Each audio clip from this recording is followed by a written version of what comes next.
Ladies and gentlemen, we'd like to welcome you back to the AFC. We had a little bit of a technical difficulty where I guess people just don't want to see us continue to give children a voice, give children a platform where they are represented, where these stories are heard about, and we are going to continue to spread awareness. And it's really unfortunate the fact that anybody would even lift a finger to click and tell YouTube that our videos are doing something that they don't want on YouTube, when they could just simply just leave our channel alone. It's beyond my understanding, but nonetheless, I believe in what we're doing so much that I'm going to continue to put myself on the line and put our channel on the line to try to give these babies a voice. The children that you see on my screen are not the California City kids that are missing. This is yet another group of young children that are missing at the hands of adults, okay? But they were missing. They have been found, which is really good. That's a big, huge update. They're not missing anymore, but I want y'all to hear how ignorant and crazy this particular story is, okay? Let me see if I can get these beautiful kids on my screen. Those kids right there. The father of the two siblings who were violently abducted from their Greece, New York foster home is now facing charges in connection with the kidnapping. Yes, you guys heard that right. The biological father is partially responsible for the disappearance of these kids, and y'all are not gonna believe this stupid story when y'all hear it, because it makes absolutely no sense. But the Greece police, and again, Greece is in New York, not across the country, not across the world, but Greece, New York police announced this on late Saturday night. Now, the biological father who was arrested, let me see if I can get his face up here. This guy right here with the triangle top of the head, and his head does like this. I don't know if y'all remember the cone heads from back in the day, but he kind of got a little bit of that going on. I don't know if he's like a distant relative of the cone heads, but nonetheless, his name is Dimitri Cash Sr., who is 29 years old. He is unfortunately the biological father, and he is an idiot. Okay? And he is charged with second-degree kidnapping, first-degree burglary, and second-degree robbery, each felonies, and the forcible abduction of his children by the name of Dimitri Jr., who is 5 years old, and Shakiria, who is 3 years old. Those two babies right there. And they were kidnapped Monday night from their home on English Road. The children were located, thank goodness for that, somebody saw something and said something. They were located by federal law enforcement officials 48 hours later in Montgomery, Alabama, and they were unharmed. So put a prayer hands up in the chat, because this is a very positive story, okay? So I want everybody to understand that this is a positive story. Let me take a pause real quick. Anytime somebody donates like that, let me show some love. Bridget Claiborne said, couldn't stand you at first, but you probably saved me and my kid's life by pointing out signs. No more thugs for this, Mom. Thank you so much for your harsh words. 100. I needed to hear it. And let me tell you, girl, don't make me cry. Really, don't do it. Don't make a black man cry on camera, because I'm going to tell you, that means so much to me. And I want you guys to make a notation of what Bridget wrote. So this is a public document. Everybody can see this. When y'all ask, what is our channel doing? Are we changing lives? Are we making a difference? And I want to tell y'all, that is a piece of the difference that we're making. So Bridget, not only I want to put some respect on your $10 super chat, but I want to say thank you so much for sharing that story. That is very, very powerful. And sometimes I wonder if we are making a difference, but just what you telling us right there, I am truly, truly honored. So thank you so much for sharing that. Now, the children were located by federal law enforcement officials, 48 hours later in Montgomery, Alabama. They were not harmed, so this is a really positive story. We're getting ready to talk about that hot dog face individual over there on the right-hand side, looking real rough. That individual's name is Kiamara Pluviosi. It's spelled Pluviosi. Viose. I have never heard of a last name like that. Pluviosi? Maybe some of y'all have heard a last name like that. I haven't. But Pluviosi on the right-hand side with that weird-looking, scratched-up face is 32 years old, and she was apprehended as she drove away from the Alabama home where officials tracked the children. So this individual is complicit. Dimitri Jr. and Shakiria were found in the car underneath a blanket on the floorboard of the back seat. That's why I have this t-shirt on, and that t-shirt says hashtag babies for benefits. Babies for Benefits is a shirt that you can buy. Not only is it a hashtag of ours, it's something that we created, and it came from the AFC. So if you ever hear anybody say Babies for Benefits, just know it came from the AFC. Okay? The reason we say that is we personally believe that these people are only having these children for the benefits that they can get off of these children. Okay? And every day, and every show, and every stream, we are proving that to be the case. They hid these children in the back of the car, put a blanket on top of them, and made them lay down in the back of the damn floor. For what? I don't know what they were about to do with these kids. But as ugly as these individuals are, y'all know ugly people do ugly things. Ain't that right, Lieutenant Dan? Huh? I'm sorry, but these two individuals who I don't really know how to describe what they look like. I really can't describe it. Like they look like they've never seen sunlight, like they crawled out of a horse's ass or something. I don't know. Okay? But let's move past that.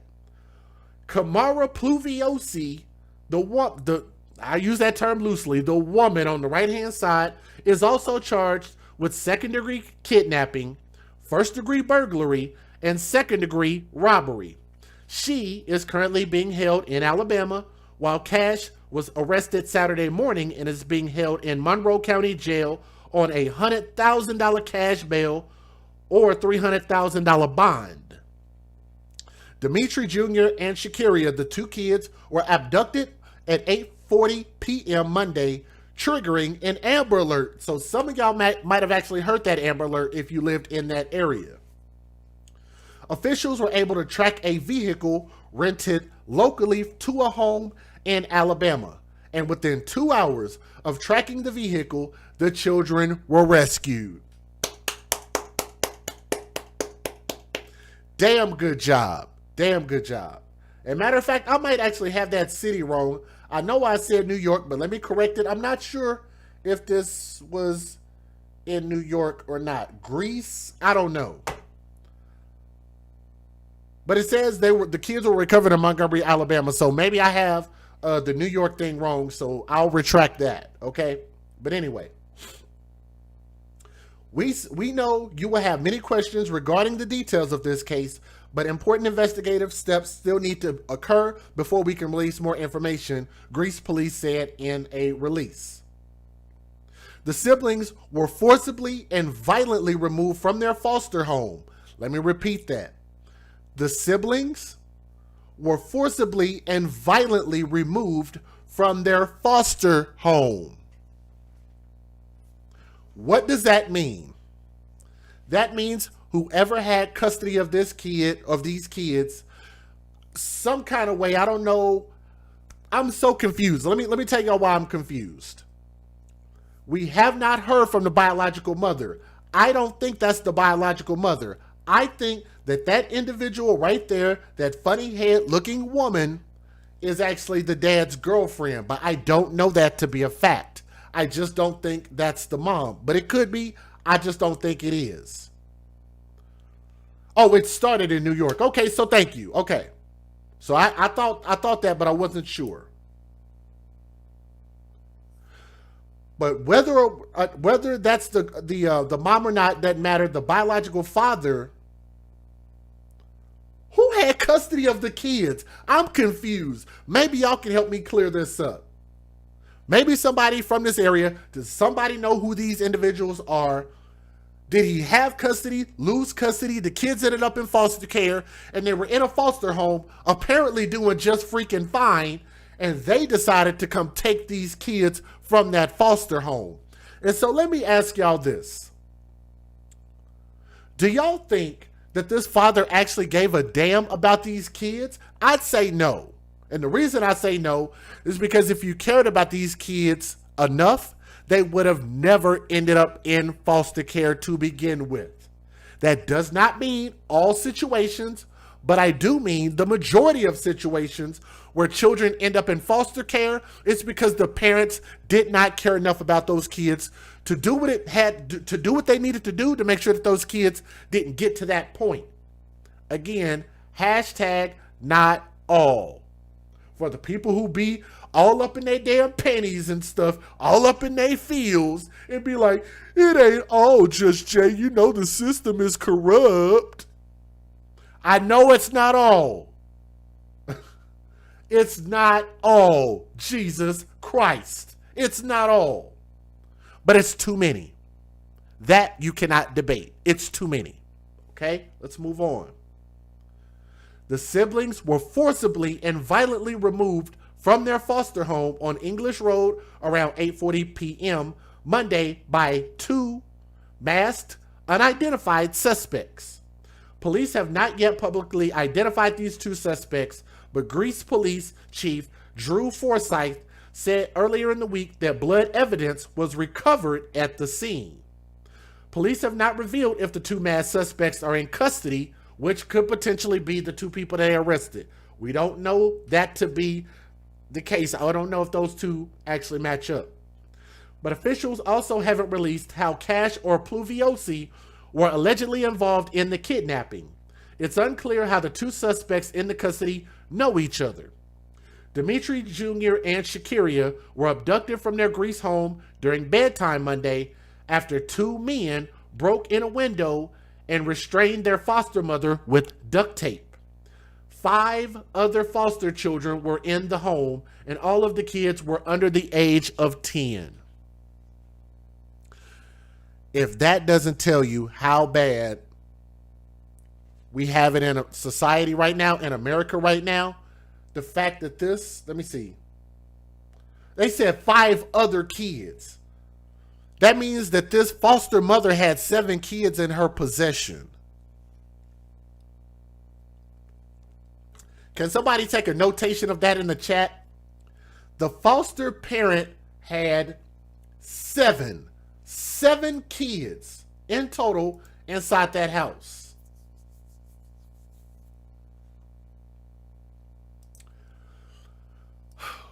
Regardless of whether that foster mother had a husband in the house, I pray that she did. But regardless of that, that's still too many foster kids to have under one roof. But I will tell you this. Apparently, the situation is desperate enough that the biological parents of these kids aren't doing what it takes to get these kids back. And these kids end up getting placed with somebody. I'm telling y'all, that's how bad this system sucks. That's how bad the parents suck. How about that? It's not even the system. It's the parents that suck. All under the age of 10 years old. Now, the Amber Alert was activated just before midnight that Monday. The alert was canceled after 6:17 p.m. Wednesday, according to New York State Police. Okay, so it is New York. We believe, based on the investigation, that this was a planned and targeted abduction.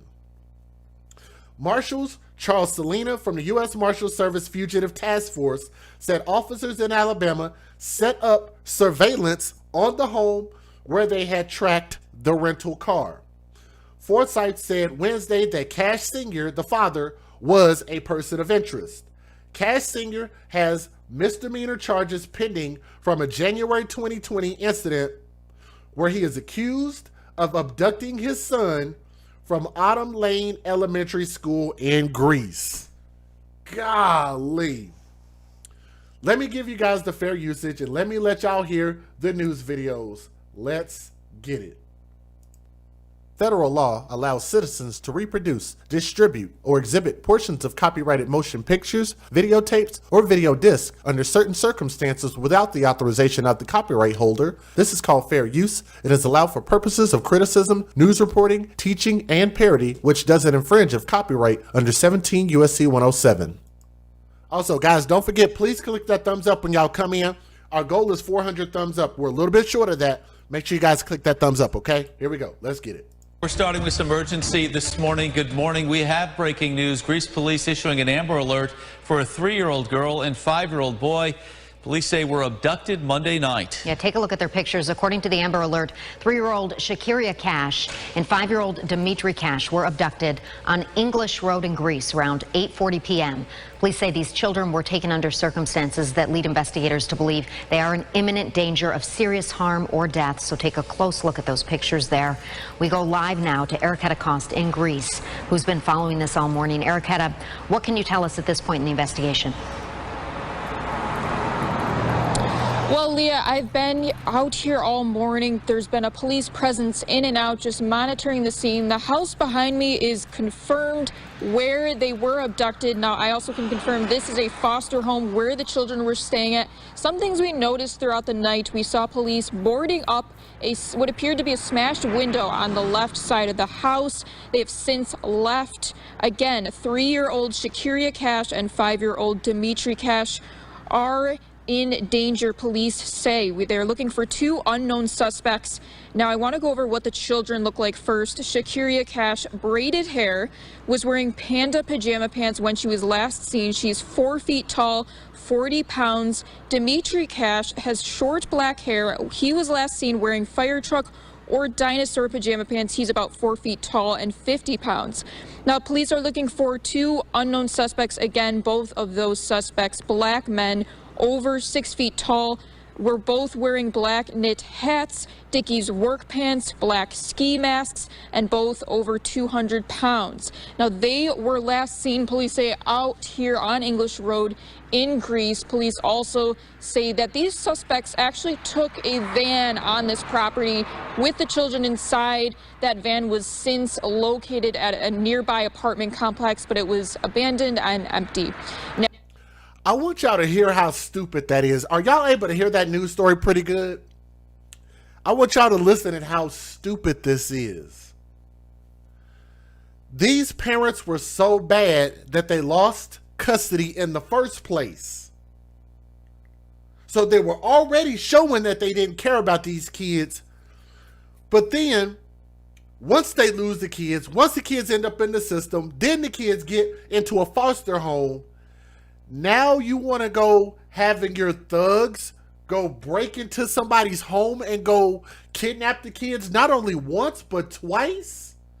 He tried to kidnap the kid at school, tried to kidnap his son, then turn around and had some of his thug buddies come and kidnap the kids from a foster home that apparently was doing just fine with all of those kids there.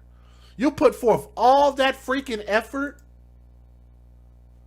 but you didn't put forth all that effort when you actually had the kids in your possession. Does everybody understand what I'm saying?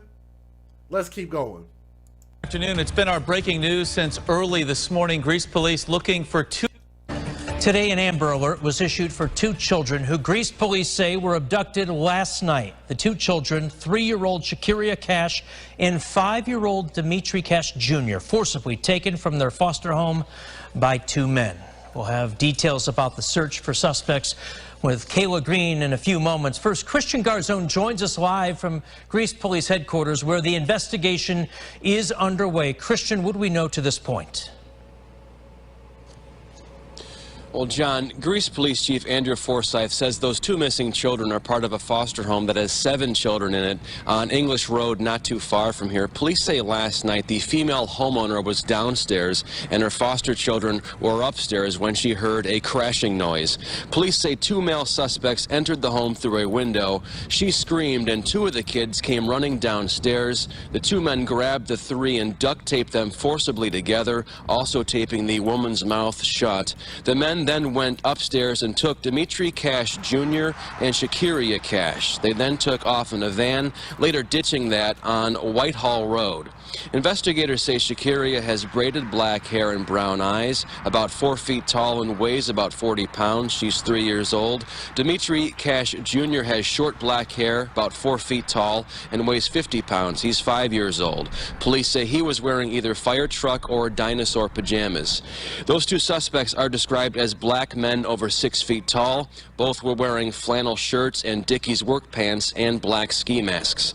The police chief says multiple resources are being deployed right now across the area to help bring these two kids home safely. He's asking all of us to keep an eye out. We're imploring the media, the public, the residents of Greece, the residents of this great city and county. We need your help. I'm not going to stand up here and say that we know where these guys are, these beautiful little children, because we don't. And we need the help of the public to find them. We say it often. Let me pause it right there, and I want to remind y'all that they've already found the kids, just so y'all know. Real quick, let me say thank you, because these people kind of come in, and I don't know if they're going to stay in the chat or not, but let me make sure and give them some love and a shout out. Tanea, if you are listening, Tanea, I got your Cash App just now, and I want to say thank you very much. Let me know if y'all can hear me, though, but I want to say thank you, Tanea. Thank you to my brother Dre the Dream, who was in the chat. Jimmy D, showing love again. Shout out to Jimmy D. Bolo TV, if you're in the building, he's got a YouTube channel also. Make sure y'all check him out. And also, I got to show some love to Julie M, who was in the chat, took on the $20 challenge and said, welcome back, much love. Thank you very much. It is an honor to be back serving our people, man. Let's get it. Let's keep going.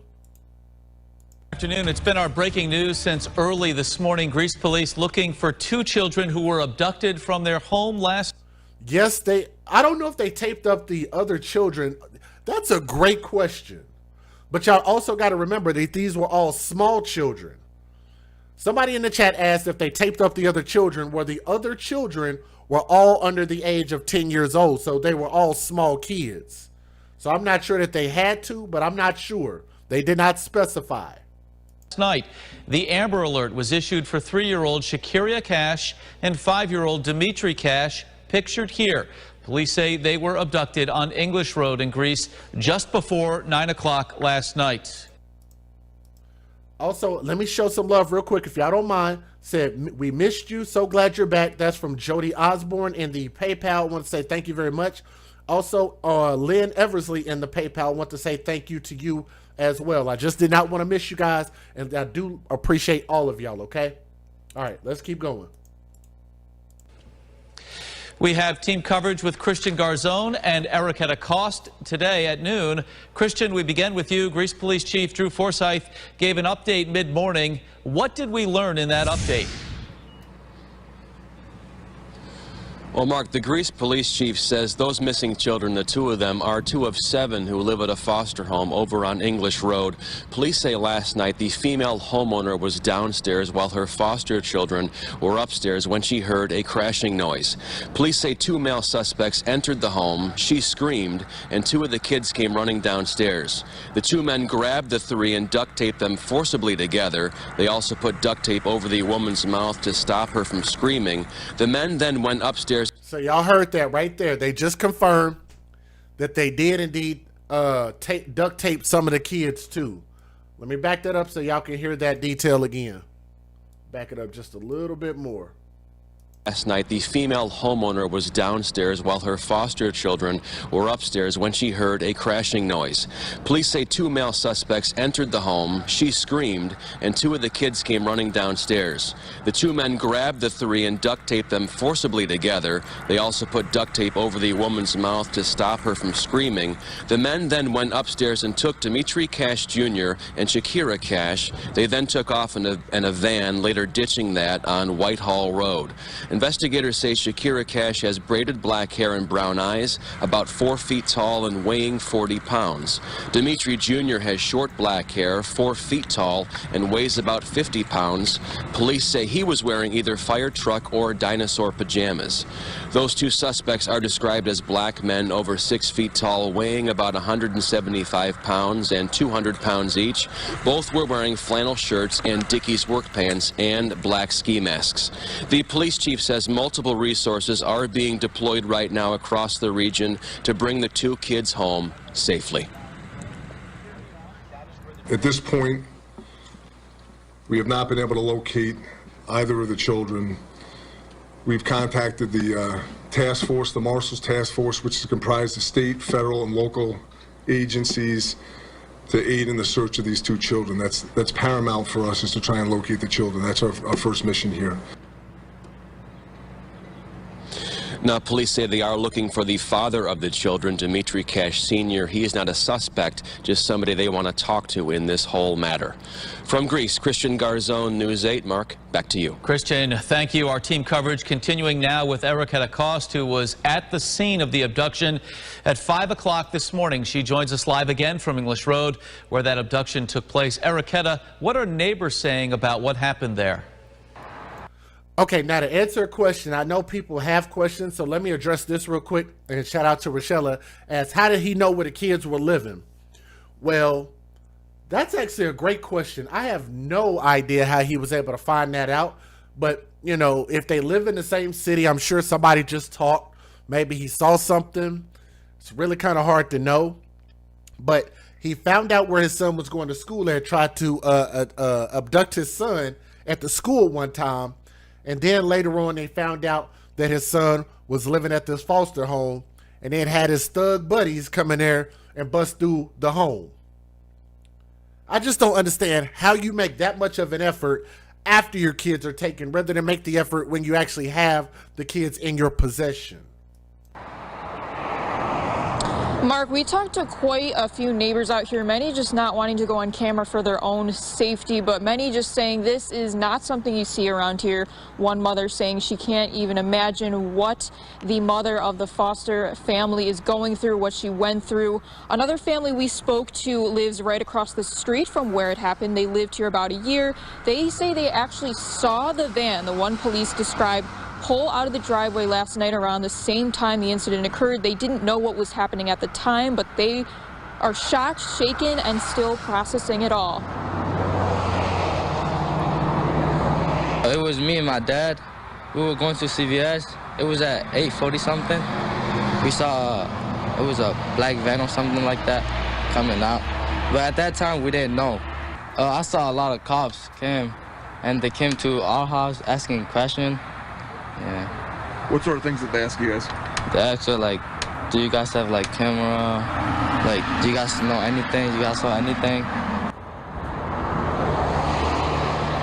Now, police are asking the community, if you know anything, if you see anything suspicious or anything of that nature, you should call 911 right away, or the Greece police, and the number for that is 585-428-6666. For now, in Greece, Erica Cost, News 8. The search for these children continuing at this hour.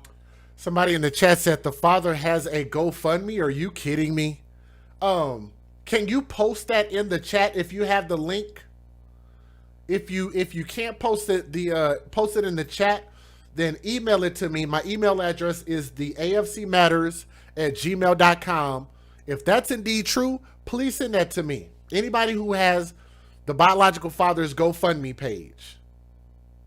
Erica, thank you.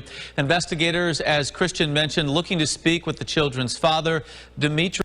That's the biological father. So if y'all know that he has a GoFundMe page, please post it in the chat or email it to me. Yeah, if you have it, email it to me. I will talk about it right now. Absolutely. Thank you. Cash, pictured here. Cash was arrested last year after police say he abducted the same children from their school in Greece. When pressed this morning, Forsyth would not name the father a suspect, but made it clear police want to find him as well. We have the full press conference with Chief Forsyth, U.S. Marshal Charles Salina, and Greecetown Supervisor Bill Rylick up. Man, and y'all, it is still people be defending these folks, opening up these GoFundMes. I'm trying to tell y'all, they are taking advantage of these kids. I'm trying to tell y'all. Here's the last video. 48 hours after two masked men abducted them from their foster home in Greece. Police announced tonight the children were found unharmed in Alabama. One woman is in custody. Kayla Green following this story for us tonight. Kayla, you are in Greece at the police department there. This is a huge relief and a huge breakthrough. Somebody in the chat said there are YouTubers that are defending the idiot dad. What I'm curious about, if you know, let me know in the chat, because I don't watch those other YouTube channels, but also don't promote those channels either. Don't ever post the names in our chat. But I want to know what reason do they have for trying to defend this dad at all? I can't think of a single reason why. Why would they defend this dad at all? I'm just curious as to why they would want to defend him. Maureen, yes, absolutely. Police say that the most important step is complete, making sure those children are safe. Now, they say their search led them down to Alabama when they tracked a car there that was rented here. When they got that information, they contacted FBI and other agencies down in Montgomery, which led to that arrest. To have this done in 48 hours is truly amazing police work.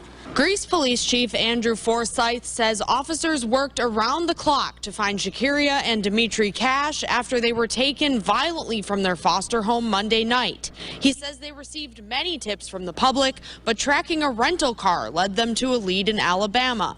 Police down in Montgomery saw a woman leaving a house, conducted a felony stop, and took her into custody. In the car, located on the floorboard under blankets in the back seat, was Shakiria and Dimitri. Well, this is the best outcome that we could ask for in this investigation. It is far from over. Every person responsible for this abduction will be sought and apprehended. They will be held accountable for what they did. Chief Forsyth says this is only the first step of the investigation and more leads are being looked into. The two men police say took the children from the home Monday are still unaccounted for. The chief says they have spoken to the children's father, Dimitri Cash Sr.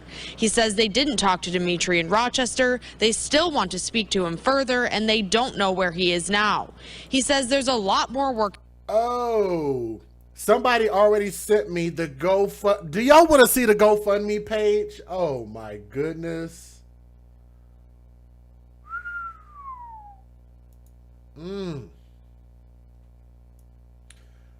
How many of y'all want to see this GoFundMe page? We're going to take a vote in the chat. If y'all want to see the GoFundMe page, post in the chat, give me a thumbs up. Click the thumbs up, do something, but let me know if y'all want to actually see it. I found it, and thank you to, I can't see the name right now, but I'll shout you out here in a minute. Your email, I'll say DC. To the person DC who emailed me, I got it. I got it. Let's see, we are at 338 thumbs up. If y'all would click that thumbs up, try to get us to 400. We only need a couple more people to help get us there. I'm getting ready to show y'all this GoFundMe if y'all really, really want to see it. This is ridiculous. You cannot be. You couldn't write a better Hollywood script than this. Let me see. Receive a file. And I'm going to send a file over wirelessly. Because that's just what I do. Send it over there, and we're gonna get it over there. Whoo! Let's take a poll real quick. How much money do y'all? And I want y'all to remember that the biological father was arrested for stealing the kids from school. How much do y'all think he opened up this GoFundMe for? Take a wild guess. Do y'all think he opened up a GoFundMe for a couple $100? For $1,000, maybe 3 or 4, maybe 5,000, 10,000, 50, 25,000, 100,000. How much do y'all think that he opened up a GoFundMe for? What people actually donated to this GoFundMe. It actually gives their names too. Well, some of them. Oh my goodness. We got to talk about this. All right. No more guessing. Let me just show you. Where is it at on my screen here? Damn, I just put it here. Where did it go? Hold on. Let me try to find it. I just lost where I put it. Hold on. Let's see. Downloads. Where the hell did I put it at? Here it is. Here we go. I want y'all to take a look at this. Ladies and gentlemen, the biological father, who is a person of interest in this case, opened up a $10,000 GoFundMe, but let's figure out why. As you guys can see, the organizer's name, let me scooch this over just a little bit. Okay, let me break out my trusty whiteboard. Give me a moment. Boom, and let's go with yellow since that's a really good color. Here we go. There's the biological father right there, Dimitri Cash. You guys can see it, right? Here is the amount that he's asking. Right here, you guys can actually click and look at all the dummies who actually donated to this GoFundMe. Okay? And it says, for the past 3 years, Judge Stacy Romero of Rochester, New York Family Court has been keeping Father Dimitri Cash away from his children under falsified allegations of abuse and neglect. And I want y'all to look at that baby's face. They said false allegations. This is what people want to flag. They don't want to flag the GoFundMe. They rather flag my channel. Isn't that something? But let's get past me. Let's get past me. It says, during this ongoing battle, his son has suffered multiple bruises, cuts, and scrapes on his face and body, and has had continuous cold and has had a continuous cold, while his younger daughter has been left in dirty diapers and suffered countless severe vaginal rashes. Oh my goodness. Causing her to be in tears at every visit. So he already didn't have his kid, apparently. Dimitri's young son has admitted to being abused by the foster parents, yet and still, Judge Romero has left them in harm's way and kept Dimitri from visits with his children. These funds are being raised to allow for the father Dimitri to bring awareness to this case through press releases, pro se litigation, law education assistance, and promoting petitions for the return of his children home from foster care. These funds will also allow for Dimitri to fight for our constitutional rights within this case, because so many of you have been victims of bias and prejudice in the courtroom at the hands of judges whom abuse the law. Help one of us saves us all. That's a hell of a story with a hell of a problem. What was the basis that your children were taken from you? And matter of fact, let me actually discount some of the things that he said that $10,000 is for. Are y'all ready for this? He said he wants these funds to bring awareness. Well, last time I checked, I didn't open up a GoFundMe and ask people to give me $10,000 for me to continue to spread awareness on my YouTube channel. Huh? You could open up a YouTube channel and you can do it just like a bunch of other YouTubers out there, like the people out there who were doing all that filming for the California City Boys. They're getting a lot of traction and a lot of people are watching their lives. Opening up a YouTube channel is free. Huh? That don't cost nothing. You can spread awareness that way. He said pro litigation. You could also get if I'm not mistaken, what do they call that? You can get attorneys to work pro bono. You could Google search that. You could also look up and try to find attorneys that will actually work your case for free. That's something that you don't need $10,000 for. Law education assistance. Google the shit. Google it. And promoting petitions for the return of his children home. You go to this thing called change.org, which is also free. I want to give a shout out to the Texas organization called #SaveTheKids, because I've actually participated with them. I actually ran into one of those ladies yesterday, and shout out to her. I don't know if she's listening, but she does watch the channel. But a lot of the things that they do out of the goodness of their heart and out of their own pockets. They go out and they go speak. They host rallies and they promote awareness for the children. And they're not out here asking for no damn $10,000 GoFundMes. That stuff you could just outright just go do. But I don't know. But tell me what you guys think. Let me go ahead and finish playing the rest of this video. $10,000 GoFundMe when your ass was already in trouble for stealing your kids from school, and now we suspect that you might have had something to do with the break-in of these foster kids, foster parents' house? I just don't like the way this sounds. Ahead, but the most important step is done, bringing the children home. And so I would imagine that they are upset. But Charlie said they're watching cartoons and eating chicken nuggets, so maybe they're more resilient than we give them credit for. This is truly a moment that we will cherish forever, to be able to bring these kids home safely. Now, he also mentioned that blood was found at the scene in the home on English Road, which was processed, but he did not share with us whose blood that was. He also says the children will be returned to their foster home as soon as possible. Live in Greece, Kaylee Green, News. And you know what, guys? Let me close this particular story out with this. We already know that the biological father tried to kidnap the kids from the school. So why would we put it past the fact that he probably had something to do with breaking the kids out of that foster home? It just seems like it makes a lot of sense that his ass was probably the one responsible for doing that.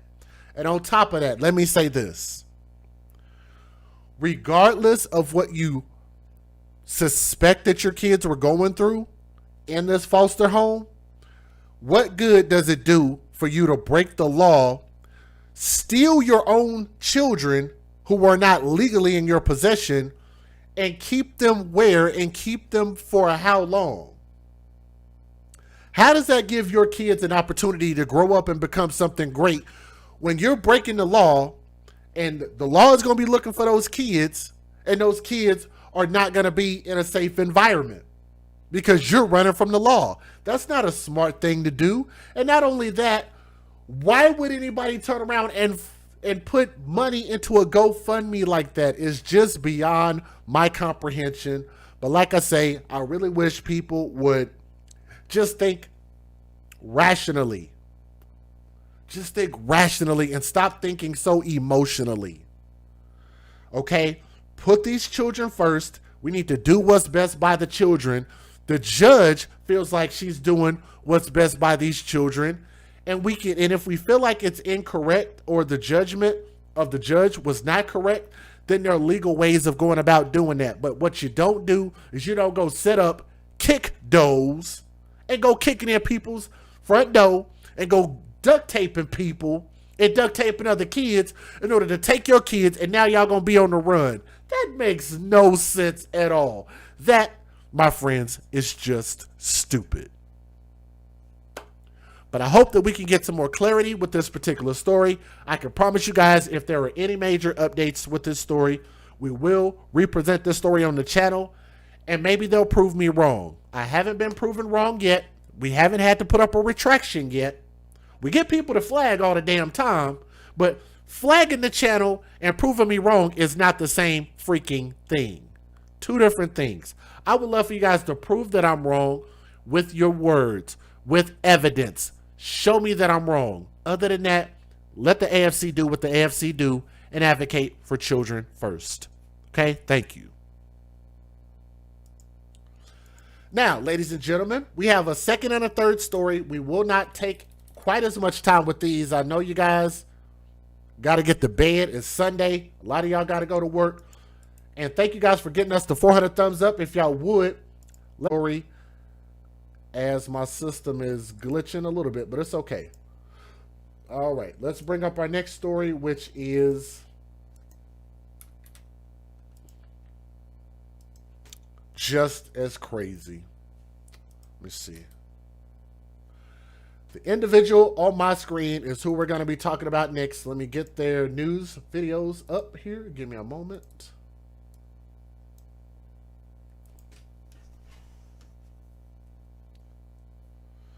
And let's bring up that story.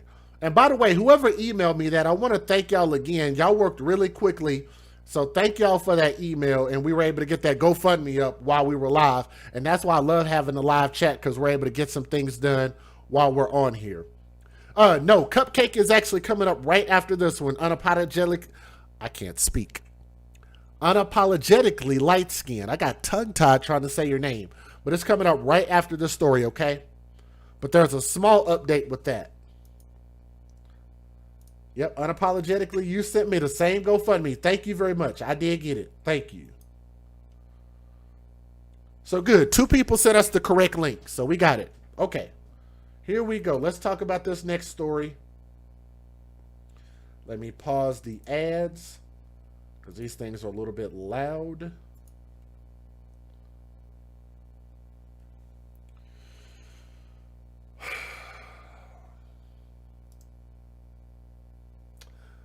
Ladies and gentlemen, here we go.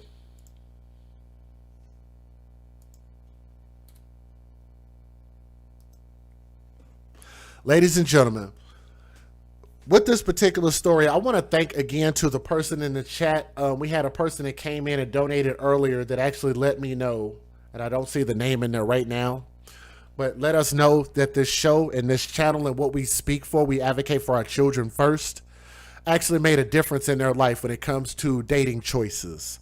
This story is going to again highlight something that we have been talking about 3 years now. We're getting really close to 4 years of talking about the same thing, okay? And that subject is mom's boyfriend. And I want to remind you guys that there is even a website that is dedicated to this narrative that we've been talking about for a very long time, momsboyfriend.com. And all that website basically does is highlight what we consider to be a huge problem when you have mothers who have custody of children, and just because the moms like a person does not mean that those children need to be around that person. They're not necessarily qualified to be babysitters, to be fathers, to be anything to these children. And that is the message that I want to continue to spread, is that we have to start putting our children first before we start putting our physical nature before our children. Okay? Which aunt is in the chat? Which story? You said the aunt is in the chat? Let me thank Leanne Engel again. Said that's a shame that they would donate without facts. Thank you for bringing that to light, and I hope it gets removed. So thank you very much, Leanne Engel, showing some love. Thank you. I appreciate that. Miss June Bennett and some of you other guys. Let me see. Diane. Let me see. Oh, Diamond Chandler is the aunt. Let me find Diamond. Let's take a pause real quick. Let me try to find her. Hey, everyone. I'm Trinity's aunt. Oh, okay. I'm hoping to share the Facebook page here. Yes, you can share it. Yes. Yes. Let me give you a temporary moderator status. So, Diamond Chandler, I gave you moderator status, and yes, you can post that link. You sure can. Thank you for even asking. Thank you for being here. My own daughter, Trinity's cousin, was taken from me on false reports by my own sister and horribly abused in CPS custody while they were placed with the sister. I really thank you for everything that you do. Wow. Wow. Let me see. Did I give you a moderator? Diamond Chandler. Did I give the wrong person moderator status? Hold on. Let me try it again. Hold on. Let me see. Control find Diamond. Let me try that again. Diamond. I gave that Diamond. Yeah, there you go. Okay, you got moderator status now. Okay.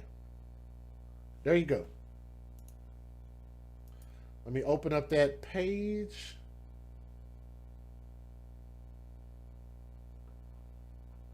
Actually, I think I saw that page while I was researching this story. Yes, I did. And I want to say thank you for allowing me to post in there. If I don't know if you actually posted the link to this particular live video, but nonetheless, I did see this page. Okay, so we're going to talk about this. Here we go. Matter of fact, if there's anything that I say that's not accurate, or if there's something that you want to correct me, tag one of our moderators, let me know, or if you want to, I can have you call in if you want to tell us, and I could actually give you a phone number that you can call in, okay? Here we go. This story comes out of Groveland TWP. I don't know what that stands for, but it says Michigan. And a man from Holly area is accused of child abuse and torture in connection with the death of a little girl that y'all see right there. That little princess. And I know some of these pictures are a little bit hard to see. Let me see if I can get a better picture of her. Give me a moment. See if I can get a better picture of this baby. Right here. And I want y'all to notice that this baby has marks on her face. She has bruises on her face in this picture. That baby's name is 3-year-old Trinity Chandler in Groveland Township, and this was he was I don't know if he was arrested on Saturday or just accused, but nonetheless, the prosecutors say that her mother's boyfriend, who was already wanted for other crimes, could face even more charges in the next few weeks. Can we get a hashtag when you date thugs, you date death? Hashtag date thugs, date death. That is another hashtag and another saying that we say on this show a lot. Basically, all it means is it's not a black thing, it's not a white thing, it's a criminal thing. Everybody understand that? Ain't got nothing to do with skin color, but it do have something to do with the contents of your heart. And I believe that these assholes' hearts are not in the right place because they are not law-abiding citizens. And if somebody is not following the letter of the law, then you might not want to have your kids around them. And I want y'all to understand that the police were already looking for this fool because he was wanted for other crimes. Bookmark that. We'll come back to it. Child Protective Services did a welfare check on baby Trinity the day before she died. And I'm going to tell y'all, that broke my heart. That pissed me off. Why? Because of what my channel stands for. When we say hashtag see something, say something. Somebody saw something and said something, and they had an opportunity to save this baby. They did a welfare check the day before this baby died. Now tell me that's not a freaking failure. It's a failure on many levels. We all know that the CPS system is not perfect. It is largely flawed, but not on top of that. But on top of that, with it being largely flawed, we should never even get to the point of where we have to involve a system like CPS. I've always told you guys, I don't believe in blaming CPS like that, even though they did fail in this case. I believe in putting the sole blame on the biological mother and biological father for even getting us to this point. The two parents are the ones that choose to bring this child into this world. The child didn't choose this. It was the parents. It was those who laid down and decided to procreate with each other. That's where the accountability has to start. It should end there, but it doesn't end there, because as a village and as a community, we have to work together in order to make sure that these type of things don't happen. But nonetheless, there was a failure on the biological mother and biological father's part to even get to the point to where now mom is taking her 3-year-old daughter around a new man. Who does that? Oh, I know who does that. And I hope y'all don't get mad about what I'm saying. This is just an opinion, but I believe my opinion is rooted in a hell of a lot of truth. If mom wanted to have that much pleasure with this thug boyfriend, you should have never brought your kid around this man. Or if you had no choice because you always have your kid around you, then maybe put dating this dude on hold. Why does dick matter more than your kids? I'd love for somebody to answer that question in the chat. Why does dick matter? Why does sexual pleasure matter more than your children? Last time I checked, I don't think penis is that impressive. Not to put over my kids, not over my daughter. Well, I'm a man, but y'all get what I'm saying, right? I don't think my penis, my sexual pleasure is that important to put over the safety and well-being of my daughter. There is no woman that is more important than me putting in front of my daughter. It's just not gonna happen. But let's move on. They did a welfare check the day before this baby died, but they did not remove this child despite seeing that this baby had injuries. That is 100% a failure on CPS. And I'm going to tell CPS in that area, y'all got blood on your hands and y'all need to be sued out the ass. Now, to me, it looked like 2 healing black eyes on this baby, and it was 2, said Ashley Brown, the mother to one of Trinity's friends. Brown is speaking out to expose facts that she reported to the state police and CPS, including these pictures she gave of multiple bruises on baby Trinity's face.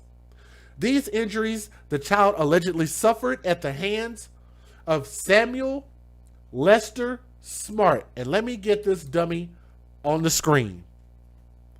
That, ladies and gentlemen, is Samuel Lester Smart. I think he's 29 years old. That is the boyfriend of the mother. This is who the mother was dating, and this is who the mother felt like was more important than her own precious daughter. That guy. What is so impressive about this asshole? Maybe somebody in the chat can tell me. Maybe somebody in the comment section can tell me why his life was more important than that baby.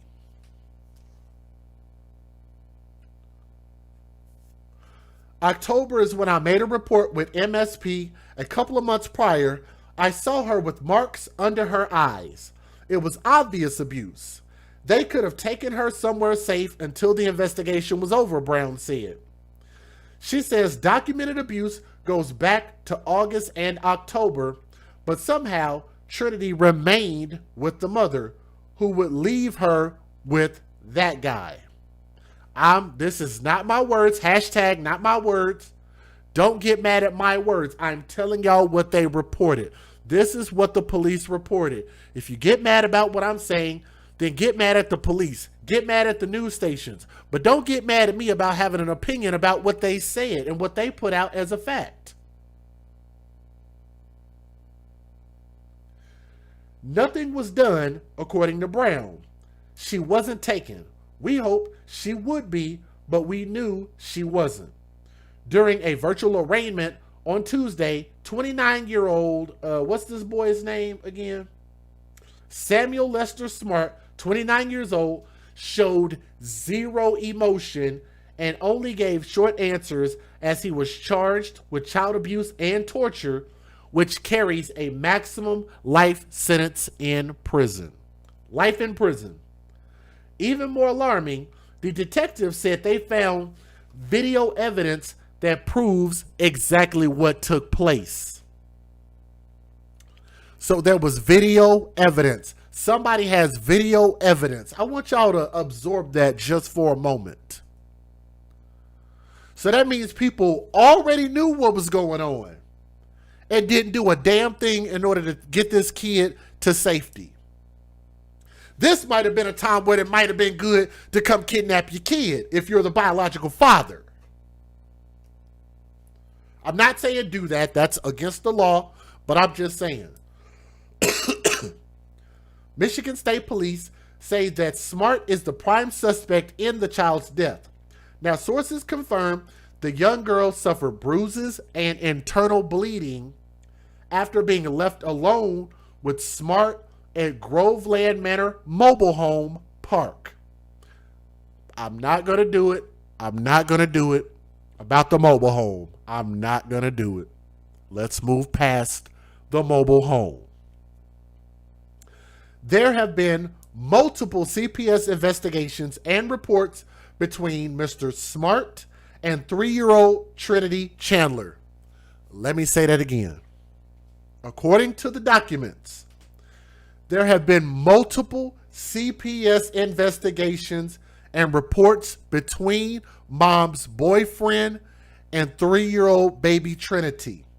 Multiple, according to Detective Sergeant Walden with MSP. There is an active and open child abuse investigation by troopers at the Metro North Post, and CPS actually showed up to do a welfare check with Trinity on Friday. They observed injuries. They observed injuries. But they didn't feel that they had enough to remove her from that place at that time, and Mr. Smart is the prime suspect in her death. CPS released this statement. This is a terrible tragedy, and the MDHHS offers its condolences to the family and friends of this child. Our Children's Services Agency is committed to its job of protecting children and families. By law, MDHHS cannot comment as this is an ongoing investigation. An autopsy is forthcoming and more charges are expected to be announced soon after, and Smart's bond was denied, so no bond. He remains at Oakland County Jail until his next court appearance. And guys, I am afraid to say,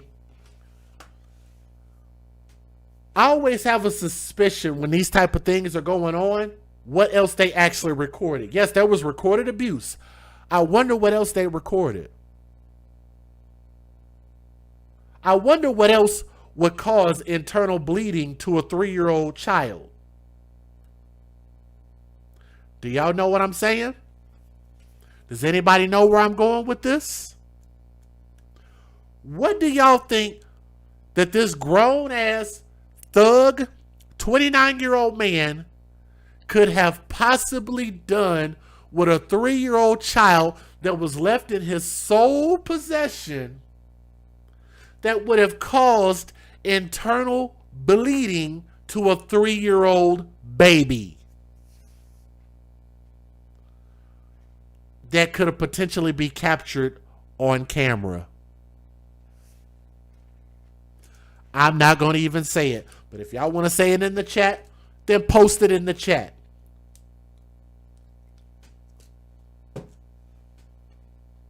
We give y'all the fair usage. Federal law allows citizens to reproduce, distribute, or exhibit portions of copyrighted motion pictures, videotapes, or video discs under certain circumstances without the authorization of the copyright holder. This is called fair use. It is allowed for purposes of criticism, news reporting, teaching, and parody, which doesn't infringe of copyright under 17 U.S.C. 107. I'm going to just let y'all say it in the chat because the majority of y'all are right about the possibilities. I'm not saying it's a fact, but there are a large possibility. A lot of those are large possibilities. Now, if anybody wants to call into the show, if any family or friends in this situation want to call in, tag me in the chat and I'll see it right now. I'm looking at the chat, but I will let you guys call in if you need to correct anything that I'm saying, okay? Let's go.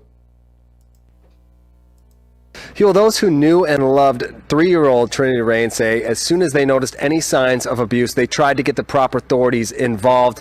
But despite their best efforts, the worst happened. So now those same people are turning their attention to getting justice for Trinity and others like her. Outside the Groveland Manor in Holly, where 3-year-old Trinity Rain lived, candles were lit and balloons released for a life cut tragically short. She was just a joy to have around. Sky Fike says she would babysit Trinity for roughly a month and a half until she noticed some unexplained injuries. I took the pictures that are online, and my sister and I, we called the cops. She wasn't the only one claiming they tried to intervene when they noticed obvious signs of abuse. Ashley Brown says she called CPS back in October. I don't know how to handle a situation like that anymore because I did what I thought was best and that didn't do anything. It didn't help her. On December 19th, police were called to investigate Trinity's death. Samuel Smart, the boyfriend of Trinity's mom, was arrested and charged with child abuse and torture. Now, 1 month later, a tribute to Trinity grows, as do the calls for change. It's not over. There's other kids that are suffering, and we don't want to see anybody else have to watch their family or friends go through this. A Facebook group, MICPS Reform Justice for Trinity Rain, has been created as a way to let people know what they can do to be a part of Trinity's voice. And this vigil was put on by members of the community. Trinity's mom, we're told, was not at the vigil, even though we're told she still lives at the complex where the vigil was held. As for those, what they do now, they turn their attention here to court. Samuel Smart has a hearing coming up in February. Those same people that were there at the vigil say they plan to be here in protest, hoping to have their voices heard and Trinity's voice heard as well. Reporting live tonight in Clarkston, Dave Spencer, Fox 2 News. So Dave, one suspect behind bars, but are police looking at anyone else in this case? Yeah, state police told us just recently that this case is very much ongoing and an open investigation. They say if they find any evidence that points to anyone else, they'll hand that over to the prosecutor. All right, Dave. Thank you. Here's the next video. Family members are expressing tremendous grief and sadness over the death of a 3-year-old girl over the weekend. We have confirmed a suspect was arrested and is now here at the Oakland County Jail, and relatives say it's someone who was known to the family. Family members tell 7 Action News 3-year-old Trinity Renee Chandler, pictured here with her mother, was always an incredible joy to all whose lives she touched. Smiles. She was all smiles. She was a happy kid and did not deserve this. Her aunt, Rhonda Osterberg, who shared these photos with us, saying learning of Trinity's sudden death has left their family crushed and heartbroken. She believes the person responsible, who was supposed to be watching the child, instead turned on Trinity, becoming physically abusive. Stop having the boyfriends babysit. They're your lovers. They're not your child care. There's too many stories of these moms leaving the kids with the boyfriends. I want y'all to hear what she said, and I'm going to tell y'all. We can make jokes just from the visual of this video, but I'm going to tell y'all, in all seriousness, I believe that this woman probably watches my show and might even be a fan, because I want y'all to hear her words. I'm going to rewind it so y'all can hear what she said again.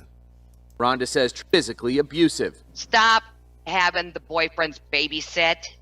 They're your lovers. They're not your child care. Boyfriends babysit. Becoming physically abusive. Stop having the boyfriends babysit. They're your lovers. They're not your child care. There's too many stories of these moms leaving the kids with the boyfriends. Rhonda says Trinity was viciously beaten by her mother's boyfriend, whom we're not identifying at this time because he hasn't been charged. It allegedly happened here at Groveland Manor Mobile Home Park in Groveland Township on Saturday. Michigan State Police launching a full investigation and taking him into custody after relatives say he showed up at a nearby fire station with her body. She knew he was violent. I want that known. She knew. Rhonda tells us Trinity's mother's boyfriend had a troubling history of violence and prior issues with the law. Relatives say he showed up at a nearby fire station with her body. She knew he was violent.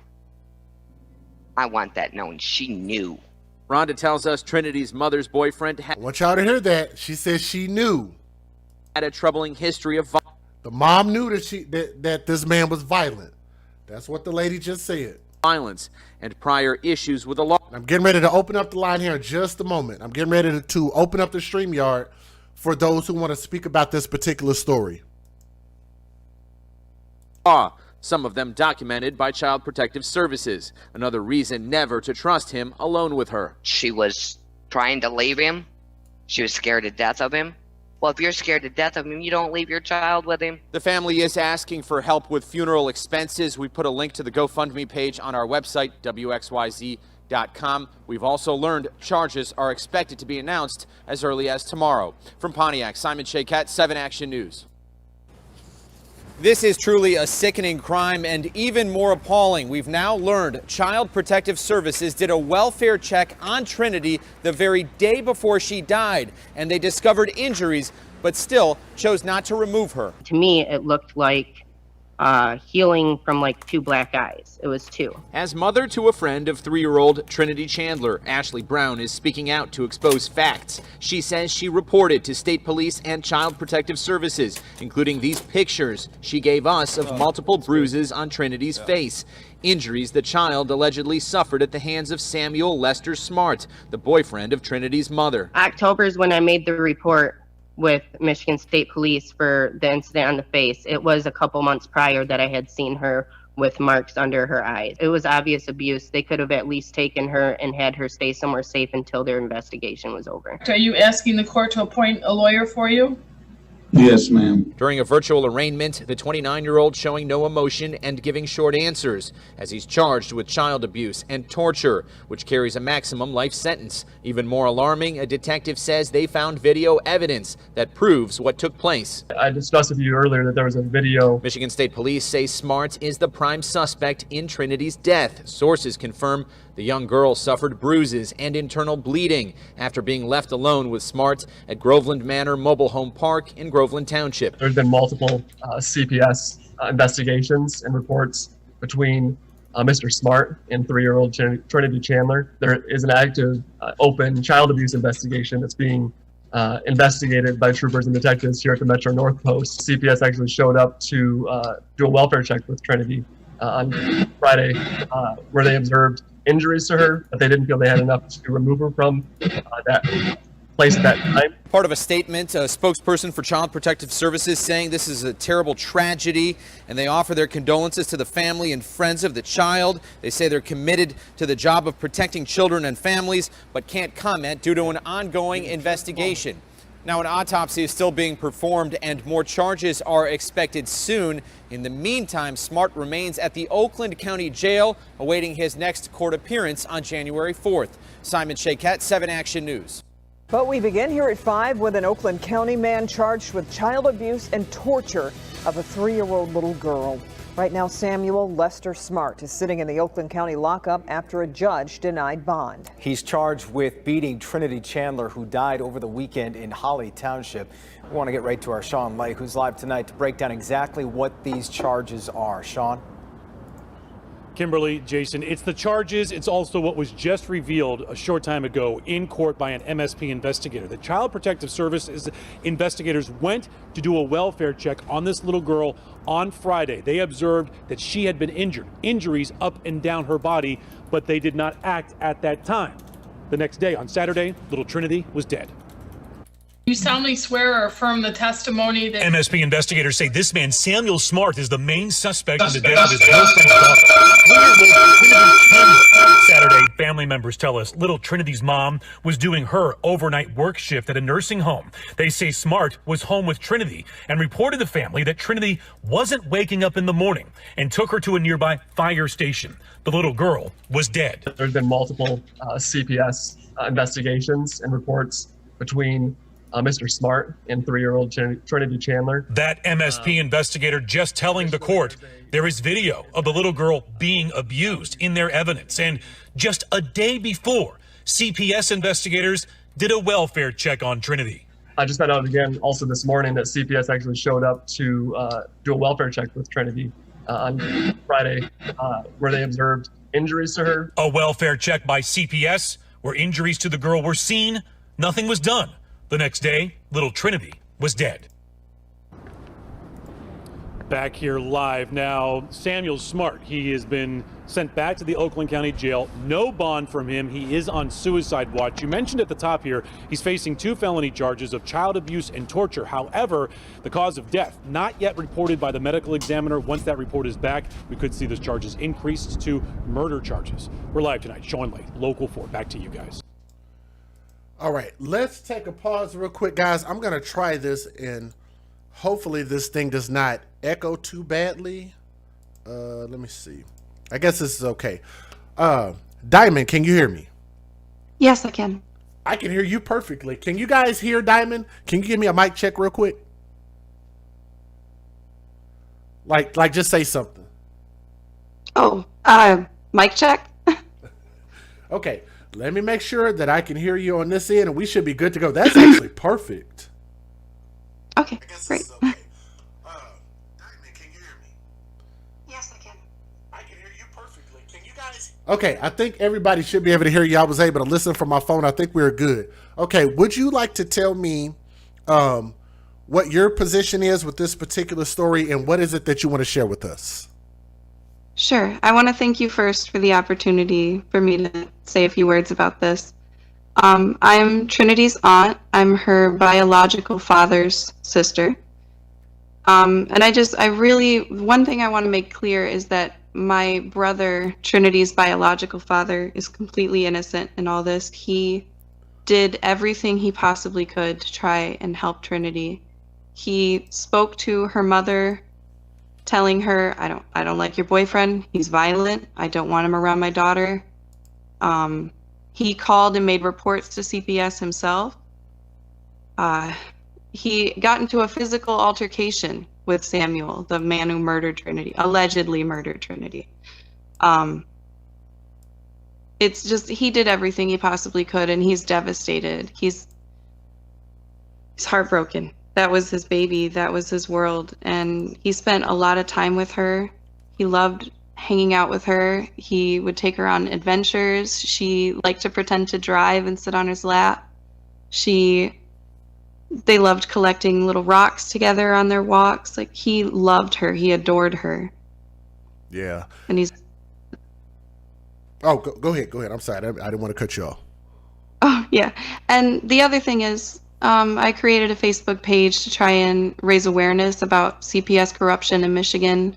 We want to ask them to just follow their own policies, because lots of kids are being endangered because they won't follow their own rules. When a kid needs to be removed, they need to be removed. And even though foster care is not a perfect solution, it is better than where they are in some cases. Right. Oh, yeah, I 100% agree. Oh, yeah. Absolutely. Definitely agree with you there. So let me ask you this. Let me see. Let me put you on the solo layout there. I don't have you on the screen or anything. I just have your name up there so you'll know again what your position with this story. I'm sorry, I'm getting tongue tied. Here's my whole thing. Like, there's a lot of fathers that go through this, because generally speaking, when a man and a woman in our society in the United States have kids, the mother is usually assumed to have custody. Like, the male is not usually like if they decide to not be together anymore, it's usually not like a split custody thing. It's usually the dad is usually fighting for visitation, to spend time with his kid. And like I say, it happens so often that we just naturally assume that was probably the case. Yeah, that's exactly what the case was. He and Justine, Trinity's mother, had actually had children in the past that were removed from her care. Ooh, and he tried to be involved in their lives as much as he possibly could. Can you say that again?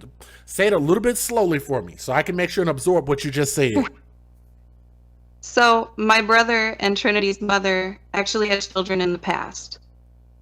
They had 2 children together, and she had another one that I think wasn't his. And she no longer had them at the time. And Trinity was born a few years later. My brother fought to be on the birth certificate. He really did everything he could, but she just prevented him with every step of the way. Let me ask you this. That brings in a very devastating dynamic, because And I didn't know how you were going to feel about this because I personally feel that the mother contributed to the murder of this baby. Okay. And I know that when I talk about these stories and I give an opinion, and a lot of times people can't differentiate when I'm giving an opinion when I'm talking about facts. My opinion is that this mother ain't shit. This mother absolutely knew that her child was being abused. We have messages she sent back and forth with other people that I've posted on the page where she said, yes, he did hurt her before, referring to Trinity, but I never thought in a million years he would do this. Do you mind if I show them on the screen? Yeah, absolutely. Go ahead and tell me about those texts while I show them on the screen so everybody can see them.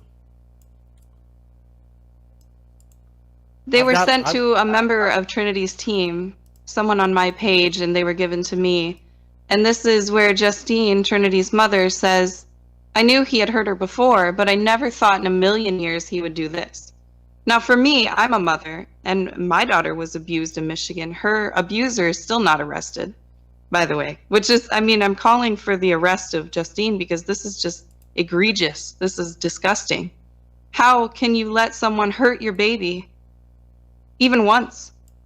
I would have run. I would have given her to someone. You have to do anything you can to protect your child. And she just so casually says, yeah, he hurt her before. One of the things that I talk about now, and I really appreciate you being so candid and even having the courage to come on here, because a lot of times people can be a little bit intimidated, but I'm always very appreciative when people take a little bit of courage and speak out, because one of the most important things I believe that we can do sometimes is just use our voices. That's why we have them. And I think that our words can have so much meaning. Like, you know, words can literally cast spells. And I believe that we can use our voices for positivity. And I really wish that more people would come out and speak out. So here's my next question for you. What is the mentality of this mom, and why did the mom feel like her baby none of her kids actually were more important than her own personal pleasures? A friend of hers actually cared for Trinity for a good couple years of her life, and she was only 3.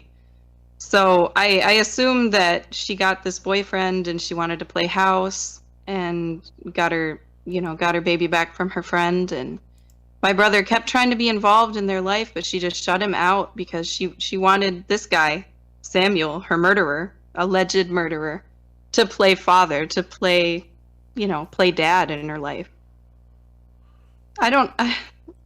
It's so difficult. Yeah. It really is. Yeah, and it's just like, it's beyond me. Look, I could understand, like, if people don't get along and you're just like, you know what, like maybe I thought I liked you, and maybe a year later, maybe I don't like you as much. You know, if we're run off of our emotions, I get that type of thing can happen. But it's just like, damn, like we don't go pick a better candidate. We don't upgrade. We go pick like a dude that is already wanted on other criminal charges. Like, why would she go pick the worst candidate to be a person that is so-called being a caretaker to this kid? I'm not sure. And especially since my brother, had a good relationship with Trinity. He was in her life as much as he could be. He actually had her for a good part of 2020. And they just spent so much time together, and he was always posting about her. He loved her so much. And I don't understand why she needed to go find another father figure for her. My brother was more than enough, a great father. He did the best he could with what he had, and even though it wasn't much, and even though he wasn't allowed to do much, he loved her with all of his heart. Okay, let me see. Let me ask you this real quick. Are you familiar with somebody who is named in the chat, I am Wrath or something? Yes, she contacted me, and she made a video for Trinity. A few days ago, she released it, and Trinity's grandmother on the mother's side is being really difficult and leaving her a lot of harassing comments. Oh, okay. Okay. Let me ask you this, because I'm damn near scared to ask you. Don't worry, you can't offend me. I've seen a lot in my life. They say that they have video evidence of abuse. Now, I alluded to some things that could be a possibility, especially when you're talking about internal injuries, especially with a baby. And unfortunately, for what we do is we tend to highlight stories and things. We have a focus on our children because they can't speak for themselves, they can't defend themselves, and I believe that the only people that can give them a voice is these outside sources, people that care like us. So we've seen in a lot of situations where when the autopsy has come back, there have been signs or at least suspicions of sexual abuse. I'm wondering. Yes, that is suspected here.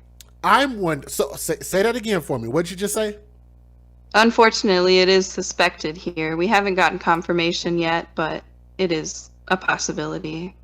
With what we know so far, which is so very little. What do you either feel that they have captured on video as far as the evidence that they alluded to, or what do you know as far as that they've said that they have on video, or where did the video even come from? Did it come from like a cell phone or surveillance footage or what? There's two possibilities as to the video. It might have been a cell phone video that he made because he had sent the mother a couple of videos that night of Trinity playing. There's also a possibility that it was caught on a live stream of his, that he was playing video games online and it might have been just caught on there. I'm really not sure which of the two it is, but it's likely one of those two. And I'm gonna tell you, it's a really weird world we live in. A lot of things like, and I don't want to keep talking about other situations, but we've had situations where if the technology hadn't captured people doing heinous things in the act, we would have never have known a lot of these things are going on. And it's just, and I kind of feel like it's not even on purpose. A lot of times it's like damn near by accident. It's just kind of haphazardly capturing footage of people doing messed up stuff. Well, it could be divine intervention too. Yeah, I agree. Unfortunately, that wasn't enough to save Trinity. She's gone, but I definitely want to see if I can protect the next child, and especially if her mother has yet another child. I don't want that to happen. So. Ooh, girl, I'm sorry. I'm treating you like a friend. I called you ooh, girl. But here's my thing. I got so much that I want to say to you because it almost brought me to tears, especially if you can see my screen and you look at this baby's face. And I couldn't do anything except for get pissed off and just want to strangle somebody because I'm like, how on God's green earth can any human being come into a situation where they're doing an investigation and say, we're going to check and see if there's been abuse? Well, if you knew anything, like I would assume you'd have to have some type of training, whether you're the police or whether you're CPS. I've even watched a very short 2-minute training video that shows you how you can tell signs of child abuse. One of those things being marks behind the ears, on the face, black eyes, like they give you certain areas where you can clearly tell there's been abuse. With this, it's like it's not even close. And anybody could see that, know what was going on. I wonder and how then in the hell. Most horrible part is that so many people knew. How do they fail this baby when you have evidence that is that clear? What are your thoughts on that?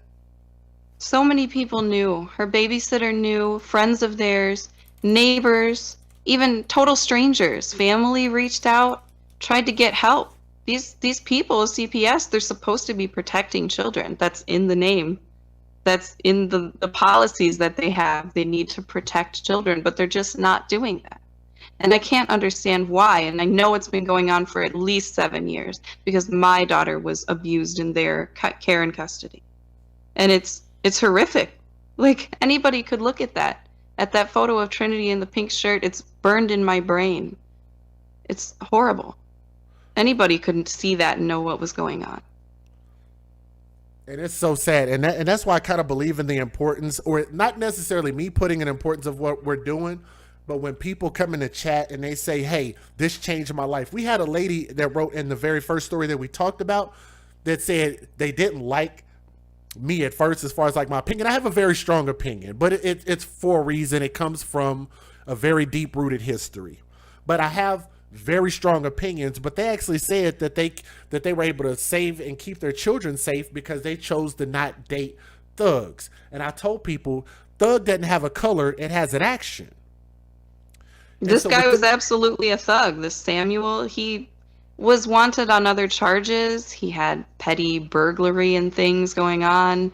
If she had run a background check or even Googled him, anything, she would have found out about him. So I think she knew what he was about, that he was a thug.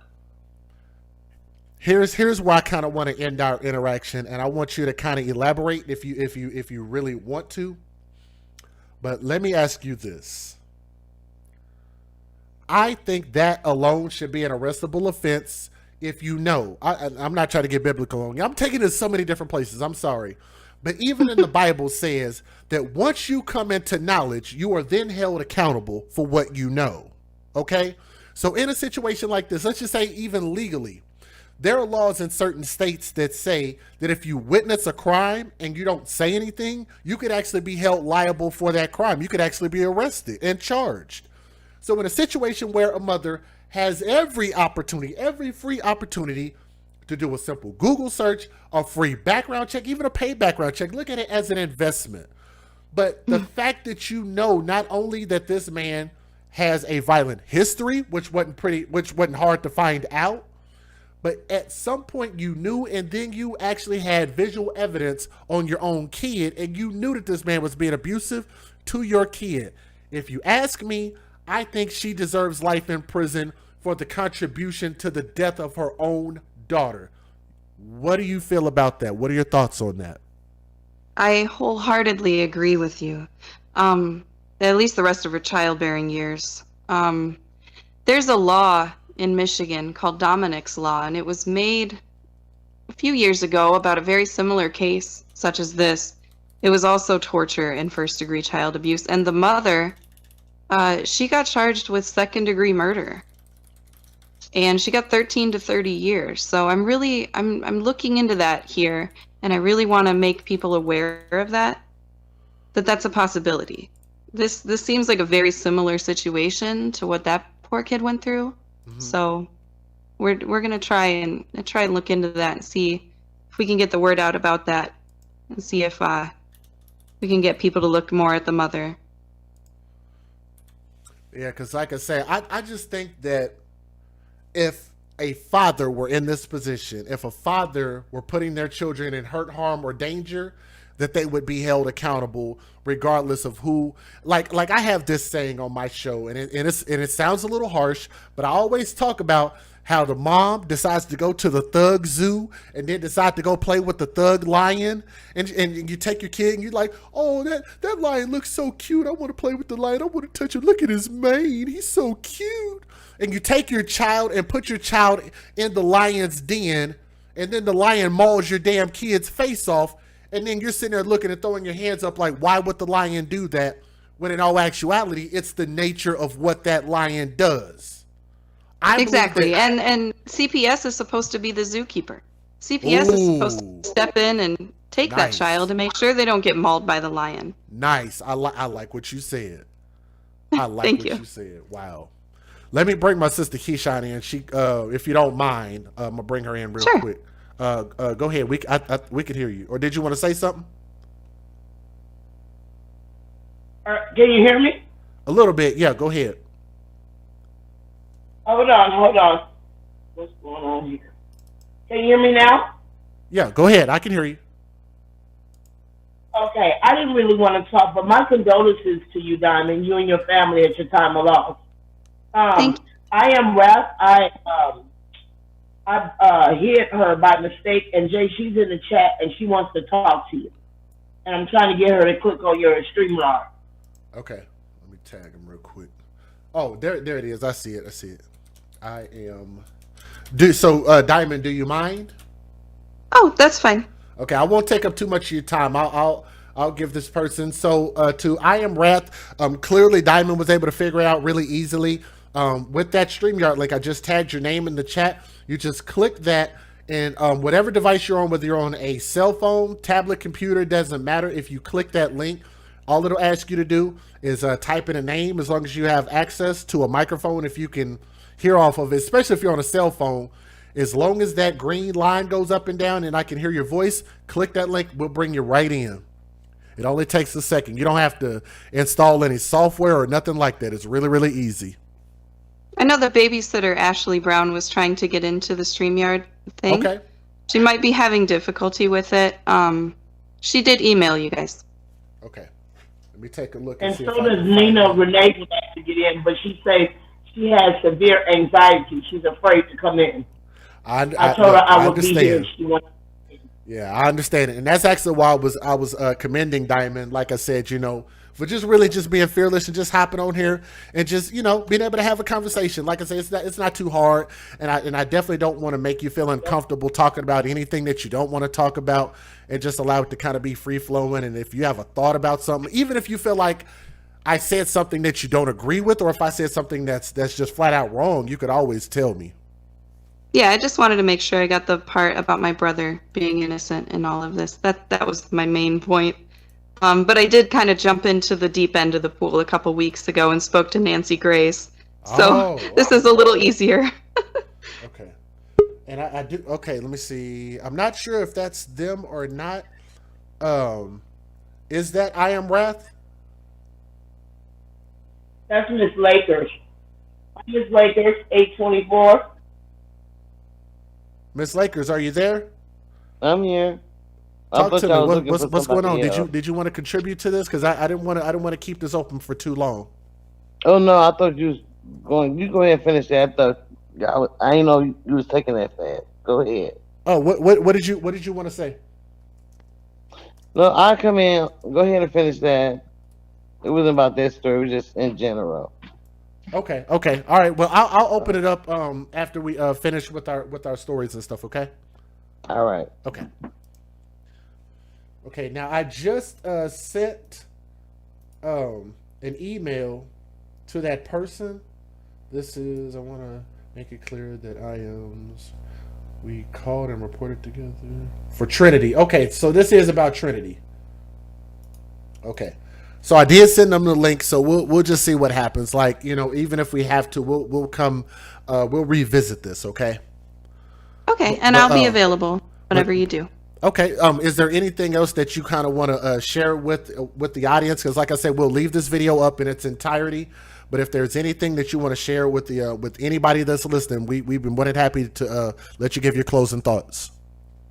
Thank you. Thank you for all of your thoughts and prayers. I really appreciate it. This has all been really hard, especially right before Christmas, over the holidays. I want to ask you all to join the fight for Trinity. The more voices, like you said, your words can be a spell, can have so much power. And I would like to invite anyone to come to the Facebook page and share your words and see if we can make change happen in Michigan. Okay, would you remind them again, if you would? I'm gonna put it on the screen, but remind them where they can find that Facebook page. Sure, it's called MICPS Reform, Justice for Trinity Reign. Got it right there on the screen. So you guys should be able to follow that. And when you join that, make sure to let them know that you came by way of the AFC, the Advocates for Children. And just like I say, any type of way we can be of assistance, we'd be more than happy, even if it's just to share some information. Thank you so much for sharing awareness, and I will share your videos as much as I can. I really appreciate you having me on and allowing me to share my thoughts about this. It's my absolute honor. Thank you so much. Very welcome. God bless you. God bless you guys too. Okay. All right, let me bring in the person I just emailed. Would you like to give a name? Ashley. Okay, what would you like to contribute to this particular story? I wanted to say thank you very much for airing this story. I wanted to make clear that Sky is my sister, and we both had made the call for October 7th. I know it gets kind of confusing with everything. Trinity was my daughter's best friend, and in August, when I had seen what looked like the aftermath of two black eyes, I was fed I had no reason to doubt anything because Sam had fed me some BS story, and I now know that that is BS, but I had pretty much warned him that day that if something was happening to her, that they were going to be in a lot of trouble. And it's really hard for me to talk about. I don't want to cry or anything, but I got you. Can we pause just for a moment? When you were saying like you were given an initial story about a particular set of guys, even like to a point where you had a description? No, he's just said that he didn't know what happened. He wasn't there. I worked with him, and at that time he was working a lot. I was working a lot of open to closes, and I was his ride back and forth to work. And when he told me that he wasn't home and neither was Justine, they didn't know what happened, and it didn't make any sense. Trinity would say, and I'm not trying to make Dad look bad at all because I don't even know who Dad is. I've never met him. But Trinity, when she was at my house, even if she fell in the other room and we asked her what happened, she would always say, "My daddy said I hit the wall." Oh my God. Oh my God. We would be, that to us sounded like she was being coaxed to say that because she would say it no matter what happened. But we had no proof of anything. They weren't people that I trust enough to have my kids around, and I didn't really hang out with them. But I had helped Samuel get a ride back and forth to work because we worked together. Mm-hmm. My sister had started babysitting, and after that, I had told her about what I had seen and told her to keep an eye out because I was alarmed, and I found out later on that somebody else had made a report in August for those two black eyes, and it wasn't just black eyes on her. There was bruises too, and CPS did not remove her. Okay. Oh, you said black eyes. I thought you said black guys. That's why I was like, what? No. I was sorry, like, what did black I miss? eyes. Okay. She had, when I had seen her, it was fading. It was like going away, but to me it looked like two black eyes. Like an aftermath of two black eyes, like they were healing. But I don't know. When I came home from work in October, my sister had sent me some messages with Trinity looking like that, and she said, "I don't know what to do." I asked her what happened. She told me the same that she always says, and we knew at that time that Dad wasn't around because we were told by Sam that they weren't letting Dad come around for whatever reasons.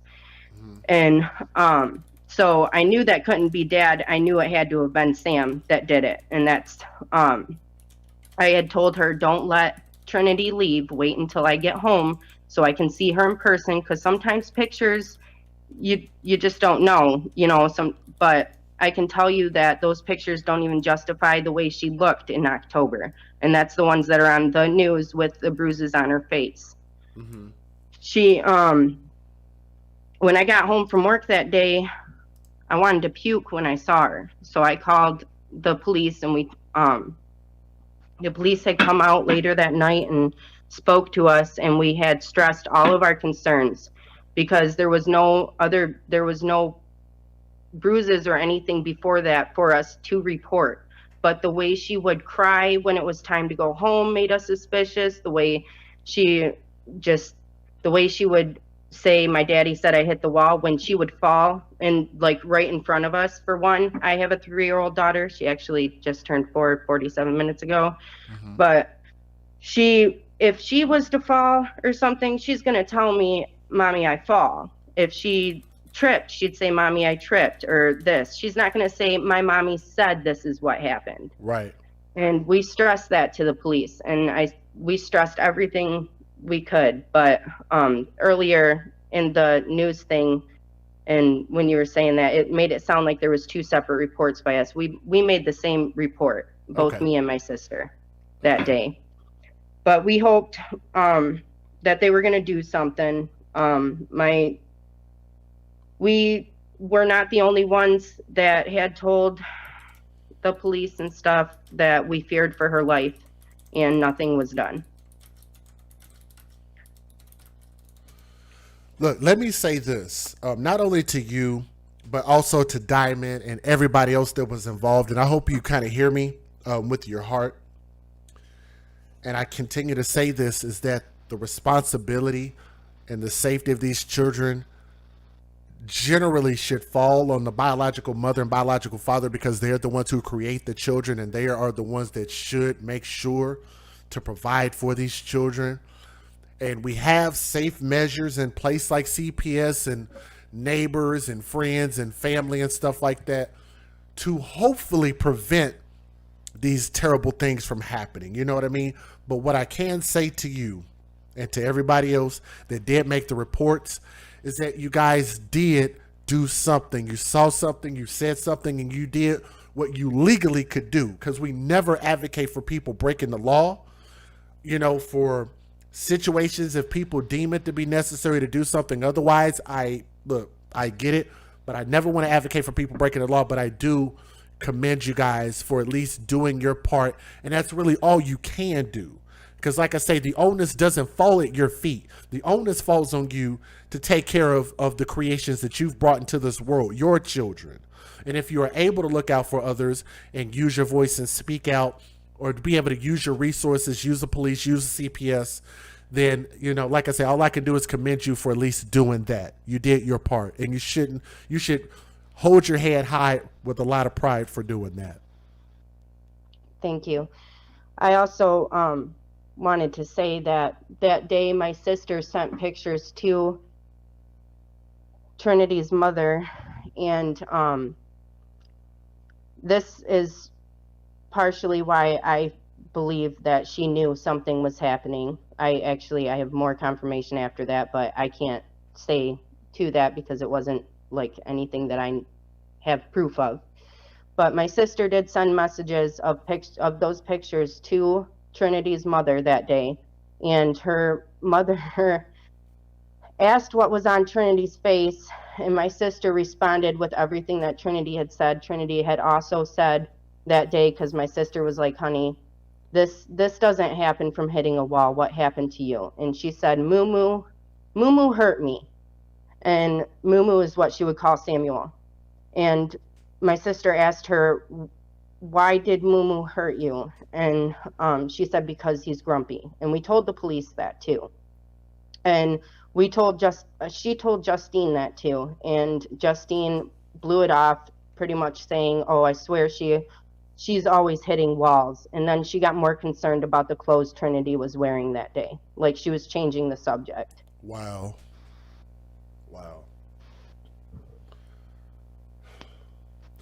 And I also have another saying when I say that kids don't lie. Babies don't lie. And the reason I say that is because children have to learn the value of lying. They have to be taught the value of lying, because otherwise they'll be flat out honest. And I hate to see when people rob children of their innocence in so many different ways. Let me close out and give you not only an opportunity to give your closing thoughts, but you heard what I said to Diamond. And if you didn't hear what I said to Diamond, I felt like the mom should be held just as accountable as the boyfriend for putting her baby in this situation. What are your thoughts on that? And would you like to give your closing thoughts? I 100% agree that she should be held responsible, because she knew. And even if, let's say she didn't, let's say she didn't witness anything, and I'm not saying that she did or didn't because I don't know, but if my child was with somebody and there was CPS, there was any kind of markings or anything, I'm going to question it. And if I was to believe them the first time, I'm not going to believe them the second time. I don't even know that I would believe them the first time. And especially after the whole August thing with the 2 black guys, and then us reporting what we reported, I agree. There's no way you didn't see. It was a clear handprint on her face. Somebody squeezed her face really tight. My 10-year-old son knew that that wasn't normal and not okay. And we live too close. Now my son has to be kept close to home because I don't feel safe. She wouldn't protect her child. What's to say if my child was out and something happened? You know what I mean? She 100% needs to be held accountable. Yeah, I agree. Is there anything else that you'd like to share? I would just like to thank you. This made me really happy seeing her story go out, because the whole reason we spoke out was so that she's not just swept under the rug like a lot of other kids. And we're really hoping to make a difference and help this stop from happening. Okay. Well, look, I want to say thank you so much, not only for even tuning in however you were able to find this show, but thank you for even having the courage to speak on the facts and things that happened in this situation. But thank you really for just coming in and just sharing with us, okay? All right. Thank you. Thank you so much. Thank you so much.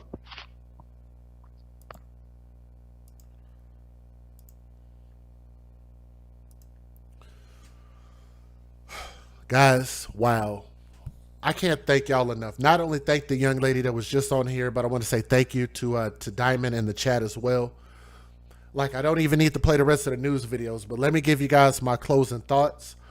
And again, I will reiterate that I feel like the biological mother should be held just as accountable.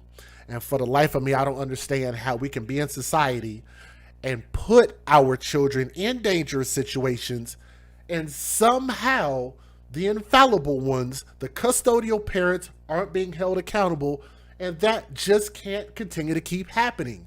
The way that I believe that we get change in our country, in our cities, in our states, in our county, and our world is to hold people accountable, especially when they are guilty, especially in this situation, accused and guilty of harming and neglecting and abusing those who cannot speak for themselves and those who cannot defend themselves.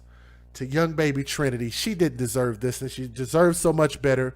That baby's face, that baby's skin was a plead for help. And everybody else outside of that household did all that they could, and I commend them for doing so. But the failure is on the mother and on the boyfriend. And I hope not only are they held accountable in the court of law, but guess what? One thing that mom can't dodge, she might be able to dodge a court in this life, but oh, there is a special place in hell for that mom and the boyfriend for what they did to that angel right there. Baby Trinity, 3 years old, young princess, R.I.P.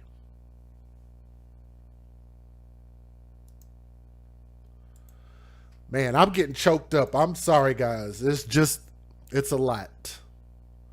If y'all don't mind, I do want to share one more story, and I thank you guys so much for being patient. One of the simple things that you guys can do is, if you want to show support for the show, is just click the thumbs up. For the people who said thank you so much for calling in, to all of y'all, to Ashley and Diamond, Keyshawn, everybody. I will, if we need to, I will open up the StreamYard again here in a little bit. We are going to have to close out shortly, but let me give you guys a little bit of an update on a little girl named Cupcake McKinney. Some of you guys might remember this story that we talked about a lot, and I'm going to bring you guys a really quick, really small update about that story, okay? Because I know some people were here earlier, and I thank y'all for sticking with me. Let's talk about this. Uh-oh, did I bring up the right thing? That's the wrong thing. Y'all give me a moment. I think that's a video. Let's see here. Cupcake.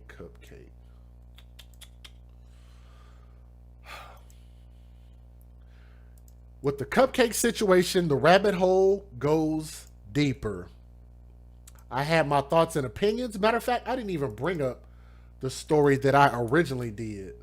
Let me see if I can find that on my channel. Y'all give me just a moment. Let me see if I can find it real quick. Let's go search. I cannot find it that way. Wow. How awesome is that? Let me try to find. There was a lady that actually gave the woman who was arrested and gave the fake name. There was a lady who came out and actually gave what her actual legal government name was. Let me see if I can find that real quick. Uh-oh. Nope, that's... Nope.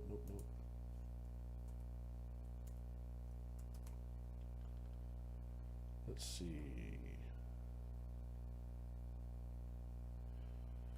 Which one was it? Was it this one?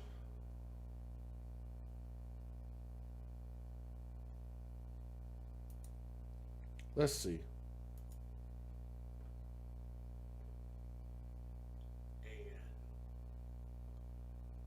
Yeah.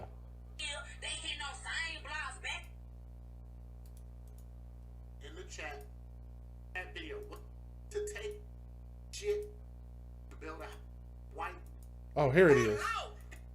Cupcake. Police. Ever. So when she went in there, she told them folks her name was Derek Arisha Brown. They booked her motherfucking fingerprints under that name, and every time she catch a new motherfucking charge, her name is going to be Derek Arisha Brown when they motherfucking fingerprint her.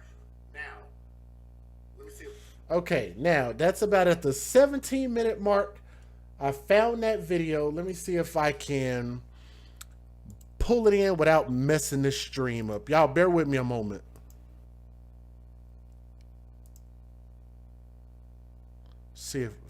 Let's see how good I am. And again, if you guys are watching, y'all do me a favor and click that thumbs up, share the stream, and let people know that we are still live and we are still that we're still talking about these stories. We have to give y'all a real quick update about the cupcake story. Actually, I had it up over here. I shouldn't have brought it over there. So let's close that at about the 16, 17 minute mark. And I'm going to warn you guys, please turn up and replay. I will. I got you, Keyshawn. Oh, matter of fact, Miss Niecy, are you still in the chat? I neglected Miss Niecy. Where you at? Is Miss Niecy still in the chat? I needed to thank her because Miss Niecy came in and showed some love earlier. Let me see if I can find it. Let me see if I can find it. Let's bring this up. And as Quintessa. Her name is. Here we go. Okay. Let's do it like this. I could actually bring this video in on the screen. I'll do it here in a minute, but now I know I have the point of where I need to be. But let me shout her out. There she is. There she is. Said, missed you and the AFC fam. That is for Miss Niecy. And of course, I always keep the amount that Miss Niecy donates private, not only because it's so awesome, but I am truly honored and always appreciate it with the purple and gold heart emojis. Thank you so much, Miss Niecy. Also, Kinshasa, where you at? If Kinshasa is still here, I want to say thank you, Kinshasa. Thank you, Rita Hopkins. Thank you, Julie M. Bolo TV, and Kimberly Stewart. If you're out there listening, I think Kimberly is still in the chat, and I want to say thank you as well for supporting our channel. So let's talk about, baby. Thank you for the cupcake emojis. I like that. I like that. Thank you so much. If y'all want to copy that, y'all can post the cupcake emojis in the chat. And let's talk about this. Ladies and gentlemen, we are revisiting a story that we've talked about a couple of times. There's a small update with this particular story. Not only are we going to talk about that demonoid looking individual, both of those idiots that y'all see on my screen that look like they came out of an episode of Terminator Rise of the Machines. I want to bring this story up not only to continue to advocate for justice for our babies, that beautiful baby right there by the name of Camille Cupcake McKinney. We still have a lot of unanswered questions, but it's just so much wrong with this particular story. Now, let me back that photo up for a moment. 2 Alabama suspects have been indicted for the kidnapping and death of 3-year-old Camille Cupcake McKinney, who was found murdered in 2019. And some of you guys already saw our particular commentary on that video. If you haven't seen it, you might want to take a look at it. I thought what we said was pretty poignant and powerful. Sorry, I missaid that. The report said that Patrick Stallworth, who was 40 years old, and this individual who gave a fake name and said that her name was Derek Irisha Brown. Derek is a man's name. I know it's not really synonymous with women. That's a boy's name. Derek Irisha Brown, 30 years old. That is not her real name. Her real name is actually Quintessa Jackson. I'm so sorry for that. I will try to cut this out on the replay. Sorry about that. Okay. Let's get back to our story. My goodness. Okay. Her name is not Derek Irisha Brown. Her real name is Quintessa Jackson. Damn, I'm so sorry it took that long just to get that. Roughly about 30 years old, but we don't even know if that's true. But they were both indicted on capital murder during a kidnapping and capital murder charge of a child under the age of 14, of 14 charges. They're also facing federal charges of kidnapping and conspiracy to kidnap a minor. Now, as reported by the news, Stallworth and Brown or Jackson in this case, Stallworth and Quintessa Jackson, aka Derek Irisha Brown, are accused of abducting Cupcake McKinney from a birthday party at the Tom Brown Village Public Housing Community in Birmingham on October the 12th of 2019. Witnesses claim a man handing out candy was spotted putting Camille barefoot in his car. The toddler was thrown lifeless in a dumpster at the Woodside condominiums in Center Point, where Stallworth and Derek Irisha Brown, aka Quintessa Jackson, lived. The baby Camille, her body was later discovered at the Santec Waste Services landfill in Gardendale on October 22nd of 2019. An examination revealed that baby Cupcake died shortly after her abduction from asphyxiation by suffocation. The toddler had toxic levels of methamphetamine and trazodone, an antidepressant, in her system. Stallworth reportedly had a prescription for trazodone, but claimed Brown was stealing his pills and taking them with meth.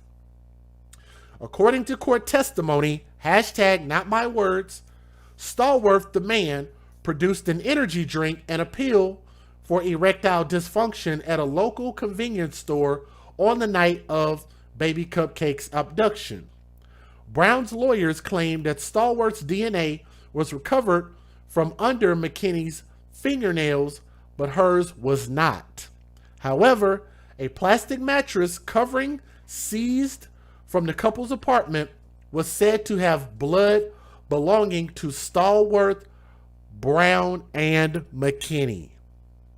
This is part of the update. Stallworth reportedly alleged he entered his apartment and found Brown with McKinney. He said Brown asked him to sexually assault the child, but he refused. Conversely, Quintessa Jackson, aka Brown, said she witnessed Stallworth sexually assault the toddler, baby Cupcake. Both suspects allegedly turned on each other when questioned by investigators. Prosecutors said the state of McKinney's body made it impossible to determine whether she suffered any sexual trauma. Stallworth was also charged with multiple counts of child porn after investigators reportedly found photos of young girls on his phone. But it's funny how people are out here harassing people and chasing YouTubers around talking about how people are pedophiles and sickos when you got people like this around, but they won't chase them around and harass them and expose them. Isn't that something? Isn't that something? Authorities said the images did not depict baby Cupcake. Brown has pending kidnapping charges for a 2018 incident involving her 3 children and the Department of Human Services. Reported that Brown had lost custody of her 3 children for putting them in a clothes dryer as punishment. Boy. It's really hard to be that damn stupid, but apparently these 2 idiots are that damn stupid.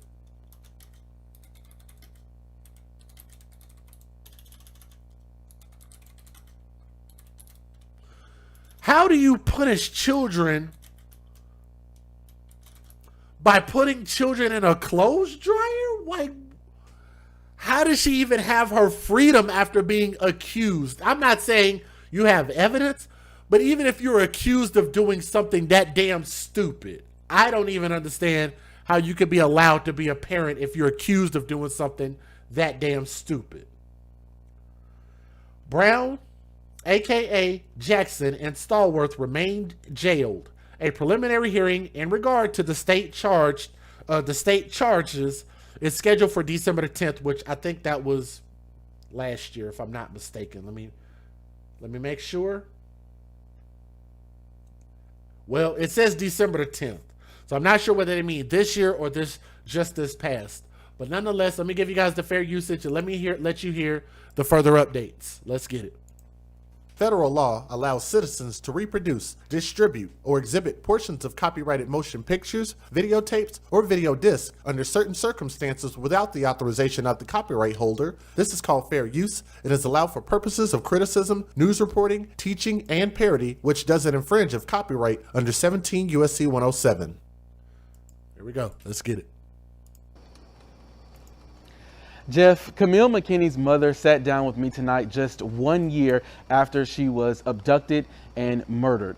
April Thomas tells me that's just a pain a mother never wants to have to feel or that she never can recover from. Things still feel incomplete. You know, everybody at home with their kids and mine's not here. April Thomas remembers the night, October 12th, 2019. So every day I had to wake up and I had to face that my life is different forever. The lady that y'all just saw, that was the biological mother. So every day that's the biological mom of Cupcake.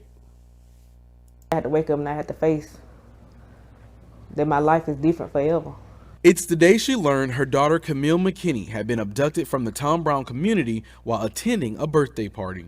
It ain't easy because that was somewhere where me and my kids was comfortable going. Thomas says Camille would have turned 4 years old this year with a bright future ahead. She'll be starting pre-K. Well, cousins starting her first year of a big school. Camille's grandmother, Sharon Thomas, says she was filled with life and always smiled. Oh, she was joyful.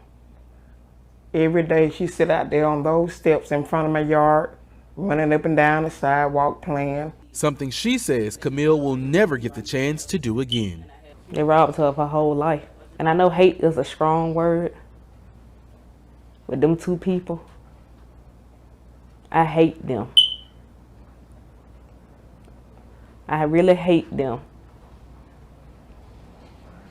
I hope every day they wake up, I hope they think about what they did. I want them to pay for what they did. And I hope every night it hunts them. The family says they continue to ask the community to stand by them and pray for them just as they did 1 year ago until justice is served for Camille Cupcake McKinney. Tonight we're live in Birmingham. Xavier Harris, WVTM 13. It's kind of hot. Kids are going to be out. It's going to be spring break and summer, you know. And I feel like our kids shouldn't be afraid to play. So, I mean, I feel like during her birthday, because it's spring break, you know, educate. You know, I just want to educate them on stranger danger awareness, you know, to make sure this don't happen again. so our kids can be safe and let them know that people like that are not allowed in our communities. When you see that it does happen in the community, and you've dealt with this firsthand, like what comes to mind? Is this? I mean, I know it hurts, but I mean, what comes to your mind? I don't know what that feels like. I mean, sometimes it's like reliving again. I don't know if y'all noticed that. This is my brain acting a little crazy, but why they zoomed out to capture more of this woman's body in the camera, I don't know. That was a little bit weird. And the beeping is weird in the background. Y'all know Tommy talks about that a lot. Shout out to Tommy. That's a little bit weird how they zoomed out intentionally to get the rest of her body. I don't know if they're trying to say something, but I thought that was a little weird. Like I'm reliving it over again, and the pain of seeing the other parent is like, I can imagine it because I just lived it. I'm still living this nightmare, so it hurts to see that the community, we got to stand strong, and the only way we can fix this is we get together and we do it ourselves. So no more waiting on the cops. It's time for us to, as a community. Back to old Southern hospitality. Neighbors, we're more than just neighbors, we're family. What's your day-to-day like now? I mean, it's rough. I mean, I have good days. I have bad days. But, it'll never be the same again. I can't wake up to her smiling at me or waking me up, her hugs, her kisses. So, it's rough. What you getting through? Yeah, I get through. It's just God. A lot of prayer. Yeah. And a praying family, and even the community. How do you feel about that? I think the last time I was here, the church, they were donated like food and clothing. They were singing outside. Other organizations. How does that make you feel that there's part of the community that not even the community, the state? I mean, I'm very grateful. They let me know that people care. About what happened, and all that stuff. It's nice, and but it's the fact of what we're gonna do to prevent this from happening. Like even though you get those donations or gifts, it's like, okay, it still doesn't bring our kids together. It still doesn't make the community better. So it's like I'd rather see more events towards trying to push things to be better, education for our children or fun, safe events for our kids to be able to go to and enjoy themselves without someone being shot or kidnapped or hurt. Enough is enough. I think that's a shame, the fact that you even have to specify that I wish my kids could go to a party without being shot and kidnapped. And I want y'all to remember, everybody that's involved in this particular story, they say it's the white man that I should fear, but guess who it is doing all of the killing here? This is black on black. Isn't that something?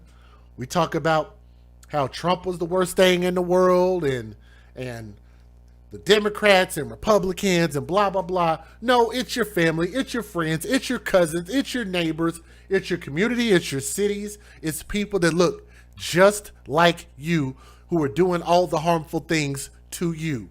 We need to start pointing the finger at ourselves, which is why we do what we do. The source of our issues don't lie in government. Most of our problems can be solved internally. Simple things. Solve the problems at home first. Anyway, let's move on. Camille will live with this department until the end of time. It's been nearly 1 year since Camille Cupcake McKinney was kidnapped from a birthday party in Birmingham. The 3-year-old's remains were found 10 days later in a dumpster. Truly a terrible day. The nation watched this case unfold as many right here in Birmingham reckoned with the reality that something so terrible had happened in our own city. CBS 42's Malik Rankin joins us live tonight as we remember Cupcake and have updates on this case 1 year later. Malik. Good evening, Jack and Sherry. It was here at Tom Brown Village that Camille Cupcake McKinney was kidnapped. And just down the road, the Birmingham Police Department had a command center set up to coordinate investigation efforts on this case. Today, nearly a year later, I spoke with Birmingham Police Chief Patrick Smith on all of the work that went into this case. There were officers and detectives on this department who just would not go home during that 10-day period. Birmingham Police Chief Patrick Smith says his department exhausted every resource in the search for Camille Cupcake McKinney. Everyone held on to hope until the very last minute. Everyone held on to hope that we would be able to bring her home safely and we would be able to reunite her with her family. On October 22nd, Cupcake's remains were found in a Jefferson County dumpster. Oh my gosh, I dropped to my knees. Jasmine Deloach helped the family in the search for their daughter. She was here in Tom Brown Village every day until Cupcake was found. You know, in my heart, I felt like we were gonna find that baby, but you know, unfortunately, there are some evil people in this world. Patrick Stallworth and Derek Brown were arrested and charged with capital murder. If convicted, the two are facing the death penalty. A preliminary hearing has been held. The next step is presenting the case to a grand jury. It's still yet to be scheduled because of COVID-19. That has kind of impacted the time frame. As Cupcake's family waits for this closure, Birmingham continues to stand behind them. We all still feel the impact of her loss and that it's very heartbreaking and devastating to us.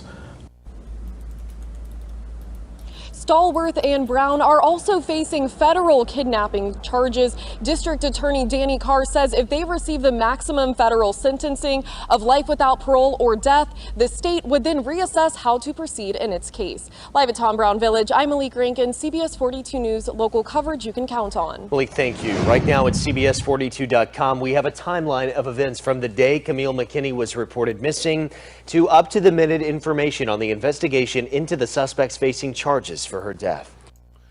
So you guys can actually follow their website in order, like if you guys need to look at older videos and kind of follow the timeline, that's probably the best place to do it.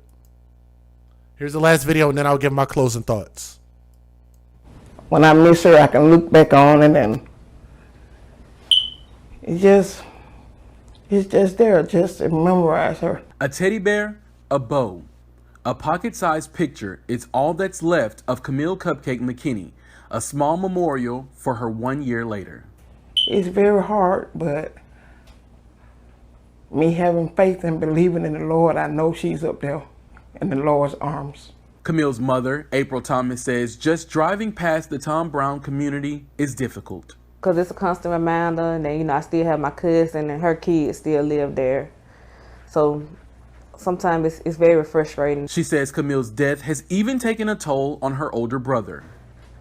It kind of hurts seeing your child want to stay in all the time because he's afraid that something might happen again. Thomas says the 10-day search for Camille brought this community and the entire city together. Now, while she says she's thankful her little girl could do that, I mean, I'm selfish because her life's still gone. I mean, she ain't here with me. Over the past year, Thomas says she's constantly battled with guilt, thinking if she would have done things differently, her child may still be here. Sometimes I ask myself, what if I would have dropped my cousin off and went on home? Or what if we would have left a lot earlier? Thomas says Camille loved to learn and draw and look forward to starting school. Now she won't be storing it because they robbed her of it. They robbed her of her whole life. And I know hate is a strong word, but them two people, I hate them. In Birmingham, Xavier Harris, WVTM 13. Let me say this. Given my closing thoughts, there's still a lot with this particular story, with this baby. There's a lot of stuff that we still don't know. We don't know why. But what I do hope in court is that they will release all of that information, make it available to the public so we can know exactly what happened. And even we could even arm ourselves with information of how to prevent these type of things from happening. Because like I say, I don't want to just present sad stories on this channel. That's not our point. Our point as the AFC, the Advocates for Children, you guys can see them there in the chat and in the comment section. that what we want to do is we want to impact real change in real life, and we want to make a difference that people can see and make a difference in individual people's lives. We want to prevent these situations from happening, educate people and arm people with information so that way we can start to save our youth. It's like I say, we're going to be the only voice that they have. There's nobody else that can speak for them. We got to be able to speak for them because they can't speak for themselves nor defend themselves.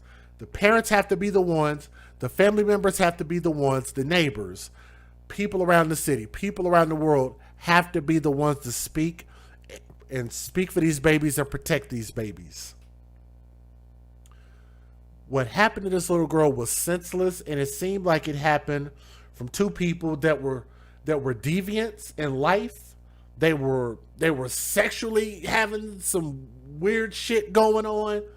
But guys, this type of thing is happening really, really rampant in our world. Like, I think that they said there's like tens of thousands of kids that are being abducted every single day, every single minute. And like I say, we have to start opening our eyes and seeing things. Or if we see something, we have to say something, because there's absolutely no way that we can have that many kids disappearing. I believe that the reason that this is happening is because we're turning a blind eye to this, and we're hoping to continue to bring awareness so that we can start to pay attention to these things, okay? But I want to say, give a shout out to the mother and the father in this situation, and I hope that they can get some justice against those people that stole that baby, because I believe that she deserved an opportunity to grow up and become something great, and she had a very, very bright smile. So to that individual, let me make sure I can say his name. Patrick Stallworth, 40 years old. Derek Irisha Brown, a.k.a. Quintessa Jackson. I hope that they use both of those names while she's in court, so that way we can make sure that we know that they got the right person. To baby Cupcake, Camille McKinney, young princess. Let me get this woman's face off my screen.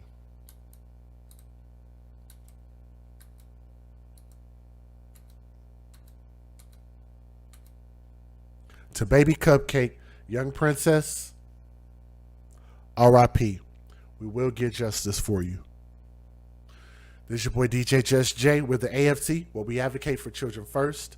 Guys, make sure to like, share, and subscribe to our channel. Continue to support us. We're just getting back on our feet, so continue to share the videos, and I hope that it really makes a difference in real life, okay?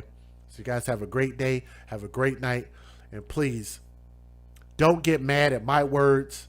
Get mad at the things that are happening to our babies, okay? From my heart to yours, I love you guys, and have a great day. We'll see you guys on the next stream, okay? Peace.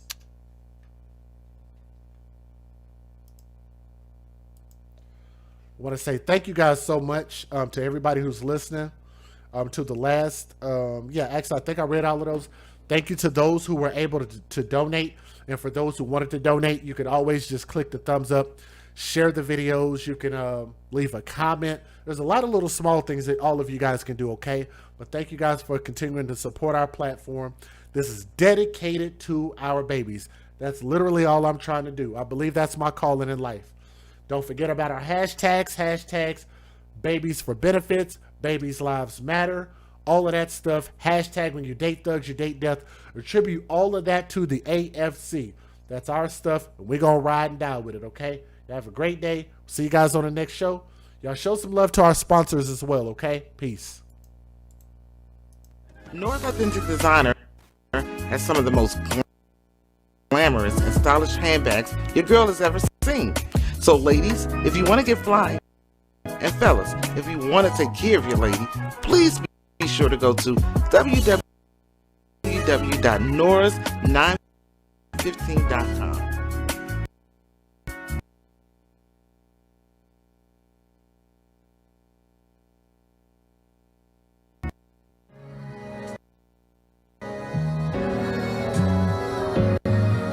Nora's Authentic Designer has some of the most glamorous and stylish handbags your girl has ever seen. So ladies, if you want to get fly, and fellas, if you want to take care of your lady, please be sure to go to www.noras915.com.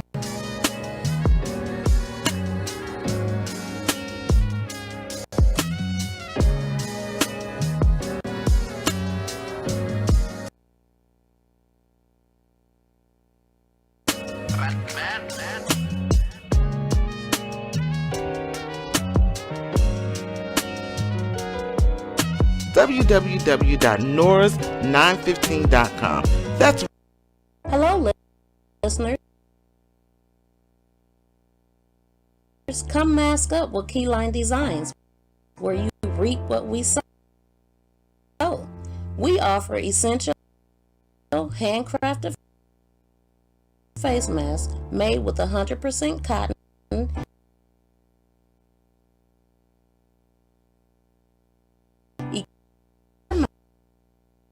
Masks have many uses like riding motorcycles, ATVs while out in public places, outside exercising, lawn and gardening, and helps prevent the spread of germs. We offer bling, sports logos, monograms, many assorted fabrics and colors. We make child size masks starting at the age of 2. Come join us today for the launch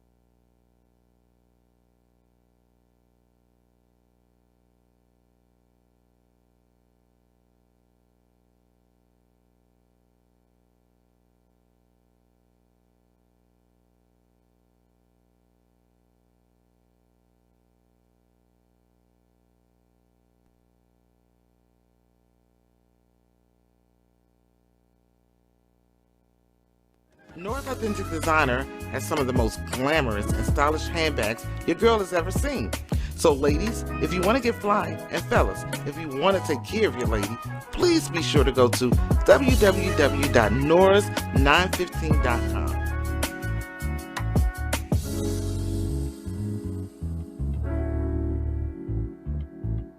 www.norris915.com. That's right, www.norris915.com. Now, Hello, listeners. Come mask up with Keyline Designs, where you reap what we sow.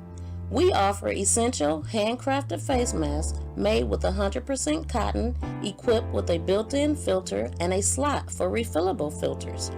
Our masks have many uses like riding motorcycles, ATVs while out in public places, outside exercising, lawn and gardening, and helps prevent the spread of germs.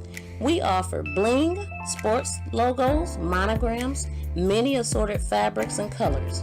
We make child-size masks starting at the age of